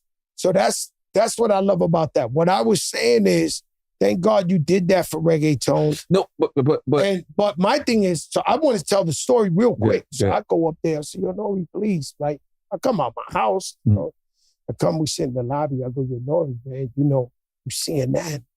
You Queens, you murdered. Still that? I'm running chats and drink chats. Hold up. You knew I had a time, but I go like this. And he turns around and goes, his eyes open so wide. He said, they gave me the bag. He said, they gave me such and such amount. I said, I had to leave. The man said they gave him the bag. But I didn't, just like Run Champs, I didn't go there for the bag. I went there for passion. Like, to tell you the truth, I did a party in Puerto Rico, and this is real talk. This is real, because I sometimes I describe it as I'm a genius, but let me just tell you really what happened. I went to Puerto Rico. It's my first time in Puerto Rico. I don't speak Spanish. I'm not fluent like that. I can understand it. You can't talk about me in Spanish. I'll know that. I'll get us out of Madison Square Garden if it's a stabbing. Like I know enough Spanish not to get jerked when I bought work. You know what I'm saying? So I go to Puerto Rico. This is when Ja Rule was like 10 million. He's the hottest dude on the planet. I get to Puerto Rico. They're like, yo, Ja Rule's at your show. And this is when I'm talking about, I'm talking about Ja, like when, shirt off everywhere. Like he has no shirt. You know what I'm saying? Like he's just walking around. And so I'm on the island of Puerto Rico. I'm mad nervous. Cause I'm like, yo, this shit is sold out. Why are they sold out? Nothing is number one. Homeboy, I came to party. So I'm like, all right, cool. So I'm like, but why is it? It's too many people. Like I've done shows in Puerto Rico, but I've never done a show like this. They're like, yo, this was Dago's show, and Dago backed out at the last minute. So I'm like, oh, this takes all the pressure off of me. I'm like, oh, okay, they here for Dago. All right, cool. I know I got hits, so it doesn't matter what language. Homeboy, I came to party is ripping anything down. It's a fact. What? Ripping anything down. So I'm like, all right, cool. I'm good. I get on stage. Those shits are fucking smokers, man. So hold on, I get on stage. Hits. I perform, and then I just watch the reggaeton crowd. I just watched them sit there and party. And I was so used to performing and a fight breaking out or someone throwing a drink on someone. And these guys partied. I wanted a part of that world. I was like, I don't want to be around violence anymore. I don't want to do. So I did one record, and it was called Toma Reggaeton. And that record went whatever. Then I came up to Kevin Liles, ironically. I came up to Kevin Liles and I said, listen, Kev, I want to do Spanish. I want to do this music. Beyonce did it. No one sees it at the time. So Kev goes, I'm going to do something that I don't do for no artist. I'm going to let you go out there and go do the record. So I literally, like right now with all these DJs playing reggaeton, like I literally had to go to these people, Joe. Like this is the reason why I was so passionate about it, because I know if it worked, we would be right here. But I thought they would be praising me like God. Like, you know what I'm saying? I thought them niggas is like, whatever, niggas, thank you for what you did. Keep going. You know what I mean? But that shit gave... How do you feel of course, about that? Of course. Like, I'm human. You said you're human. That's my comments. That's my comments. Like when I look, you know what I'm saying? Like when Bad Bunny gave me love that day, that shit really meant a lot to me. Bad Bunny gave you too much. Yo, it really meant a lot to me. I've been around Bad Bunny 20 times. Yes. And he's too cool for school. Right. He shows love, but he keeps it moving. That day we went to the Knicks game, he ran around me. He was like, Poppy.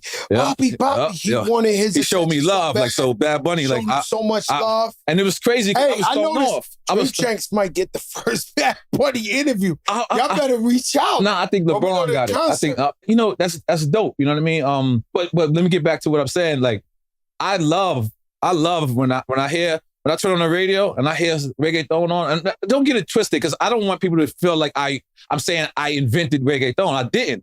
I helped it come to America. That shit was so beautiful. So getting back to that story, was like, then I did these records and I would perform them, and the number one place in the world is Orlando. I don't know. I don't care what you say. I don't care. I know from the algorithms that Spanish music is in Orlando. If you want to test anything, you go to Orlando. That is baby Puerto Rico to the core. I beat people up over there. Oh my God.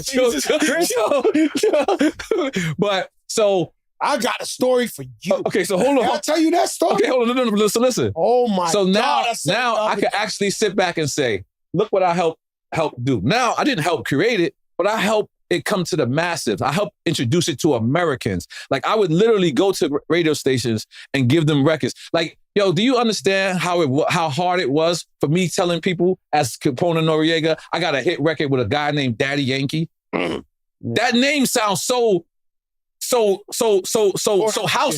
household now. Yeah, but back then, but imagine they like CNN, Capone Noriega got right, because you was an underground. Got a record with hip hop purists. It was and for Latinos, it was already hard enough. Yeah, we didn't, so I'm like this is. I went to Puerto Rico. I don't know if it was a couple years before that. Right? Echo. He took me to a club. I forget the name of the club, but it was one of the big reggaeton clubs. And to me, it sounded like they just looped Murder, She Wrote. And it was the same Murder, She Wrote beat, and they were just doing Spanish patois. But still, and I'm like, it's cool, and it looked good with the chicks.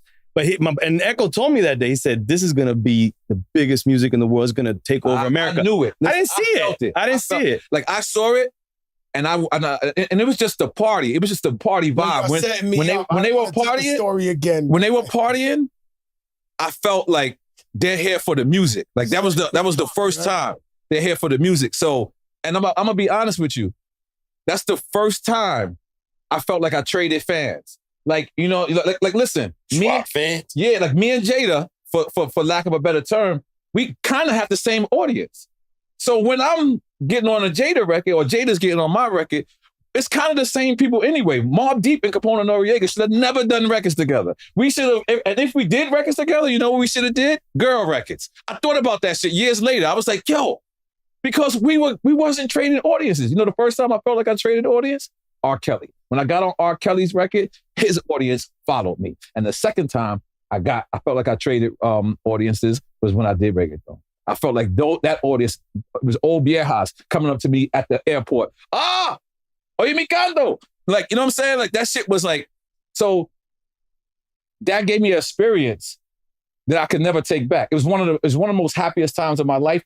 Now, had I knew better, I would have definitely tried to sign Daddy Yankee. Like, I was bringing Daddy Yankee to Interscope. I was bringing, like an idiot. I didn't even think for myself. Like, that's how passionate I was about this shit. I know your story and I know everything you're saying, but I had Daddy Yankee 10 years before. Yes. Jesus. Holy. Coming to Jimmy's Boss Cafe every Friday saying you are the leader. Yes. This guy wants me to die. He's one of them guys that might throw a parade. Oh, my God. No, I'm telling you the truth. He might throw a parade. Let's get over this. You know what happens? I am Puerto Rican. And switched. Right? So I know my people. So I know the flaws and I know what they do or whatever the case may be. We came out to the fight with Edgar Berlanga and it was Puerto Rican heaven. He got knocked down and the whole crowd cheered. These the same guys. Wow. That when we walked out there with the flags was, he fell and it was like, Like cheering for him, his fall? Oh, they wow. was cheering for him. Wow. They went there saying, Edgar Berlanga, my man, I'm body time, this, that. And you think that's boxing fans or you think that's Nah, it's okay. I mean, Haters. Yeah. They turned like in 1 second. Like, and so he learned that because he's a young kid. But I learned that a long time ago. Right. So Fat Joe's very careful with all this shit that, you know. So let me say something, man. Let me say something. I learned that a long time. You know, we started the Puerto Rican parade, by the way. Right. We started bringing boxers in the ring with Felix Trinidad. We are the first to rap, me and Big Pun, bringing Felix Trinidad in the ring. That's all Boricua shit. Yeah, we ran in Puerto Rico too. I know y'all had a run. Yo, it's biscuits. I love how you say S on it. Apostrophe ass too. You know what they say? Somebody had to break down to me because you know I don't know. Right. I'm really telling y'all the truth. I'm fried. Right. I'm fried. They know. No. Yo, listen. I'm fried. One thing I could never recite is if I try to recite one of your rhymes, I'm fucking up, guaranteed. Right. I'm calling people different names. Right? It could be a guy I know forever. His name is Johnny. I'll be like, yo, Junior, what's up? This, like, I'm fucked up. I'm fried. Like, I don't, yo, Ching Bing, you fried or no? You're fried. I'm fried. Fried wants company. But why was I saying that right now? Yo, I don't know. Because you fried. Because I'm fried. No, but what was I saying just before that? It was something with biscuits. It's biscuits. You know how many millions of people tell me I keep saying Joe Budden's name wrong? They be like, yo, you're violating. You know this nigga a million years. Why you calling him Joe Buttons? Because I'm thinking he's Joe Buttons. Right? And they're like, no, people have just said, yo, no beef. Joe Budden's my man. They just say, I'm trying to tell y'all, you see, no, everybody only takes that clip. Right. They don't take the preset up to it. I'm telling you I'm fried. I'm fuck up. I mess up everybody's name. I mess up the lyrics. This is what I do all the time. This is my life in real life. So it's no disrespect to Joe Budden. Right. So let me just tell y'all, I'm proud of both of y'all. They both had other shows that could have gave up. They figured it out. They got together. This is a dope show. Who's the newest, biggest in the game? Yeah, the rookies of the year. Yeah, the rookies of the year. I wouldn't be here. EFN, do you see the vision? Hold on. Hold on. I gotta give a shout out. No, put that down for a minute. I gotta give a shout out to me and EFN for being able to tolerate. That's the Gemini in there. That's the Gemini. It's not easy thing, is it? It's not easy. Listen, I'll be watching. No, but I want to give y'all something that y'all probably y'all starting controversy, but I'm gonna be honest with you. Chill. I'm gonna be honest with you. It's all clean controversy. It's all clean. It's not messy. You know what I'm saying? I thought the Delusional Records throwing French on there was a little crazy, but it's all clean. Yeah, you said he's delusional. He's the first artist signed to Delusional Records. Yeah. I said that? Yeah. Apologize to my brother. I don't know what. I'm sorry. Sometimes everybody delusional. Yeah. Okay? So motherfuckers saying shit wacky off the wall that we cannot confirm. Right. They're calling me the Cap King Cole. So, I might gotta get you. That's kind of Pristine. I'm coming to see you, Pristine. I gotta ice that know off. what you gotta do? they calling me the Cap King Cole. I gotta get him something. You gotta What come out fuck with the you Captain want me Crunch to do? cereal and come out like Mace with the popcorn and just come out with the Captain Crunch cereal with like Mace with the popcorn and just keep eating the Captain Crunch cereal. You're ahead of them. You know, like how Eminem did. You're ahead of them. You should call it EP Captain Explain Crunch. something to you. I'm telling you, roll with it. Roll with the punches. Care. I let my watch talk to me. Talk to me. Yacht fuck for me. Blah, He just told you you said it wrong. He just told you you say shit wrong. He called you the wrong I name. meant it in a great way. Like, I don't worry about these people. I know I came from shit. Right. All right. I wiped my ass with the newspaper when I was in the projects. If it was too hot outside, I had no AC. I had to sleep on the floor. Right. My first apartment, I had rats this big. I bought a ferret. They beat that nigga up. Yo, shit.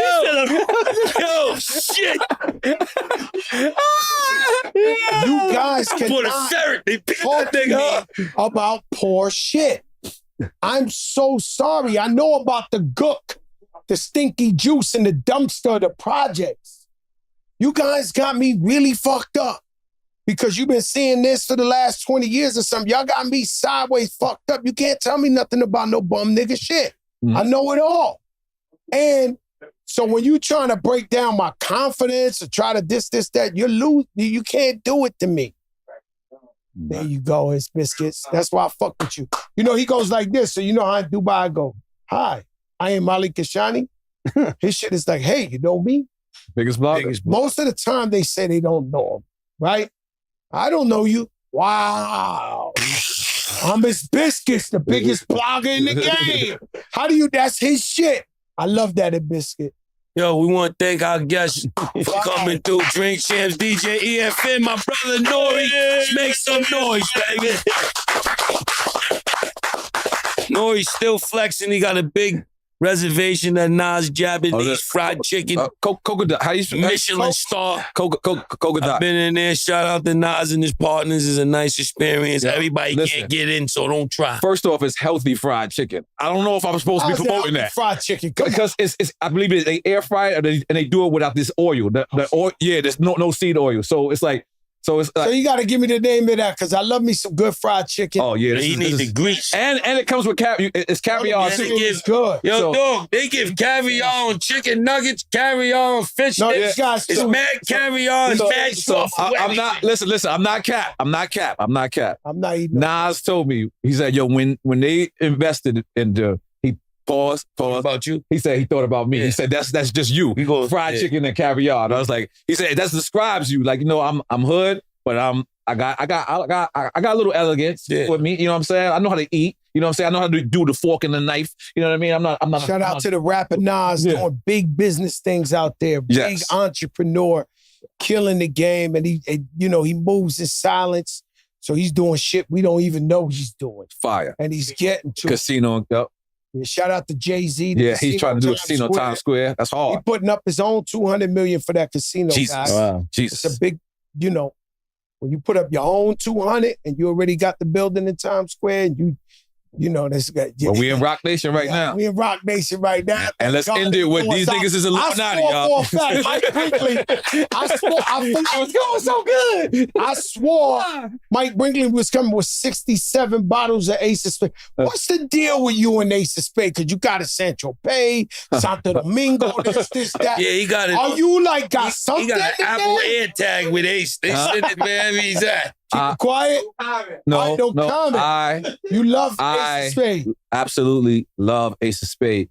And it's not just, the J affiliation. The thing about it is I like to drink a lot, right? So if I'm going to drink, I want to drink soft shit. So when it comes to Ace, I hands down know that is the best champagne on the planet. You know what I'm saying? Like for me. Now, for me too. Now, I would argue. I'm not just saying. I don't mind arguing with anybody. Like, I come from Moet demi-set days. You know what I'm saying? Like where the drug dealers used to do that. So I should want to mimic the drug dealers. So when I became older, that's the reason why I got the 222 Bacharan. I bought the Bacharan 222. You know what I'm saying? Just because of like the old school. But Ace of Spades, to answer your question, is a brand that I really, really appreciate. I really love. I'm a part of like their secret family. And I'm gonna tell you where I fucked up at. Because I had 3 bottles of Sorry Saran Puerto Rican rum ready for you. Okay. I got a rum. Oh, that's right. That's right. And I was gonna bring it to you. I fucked up. Yeah. But I'm glad we got a nice sober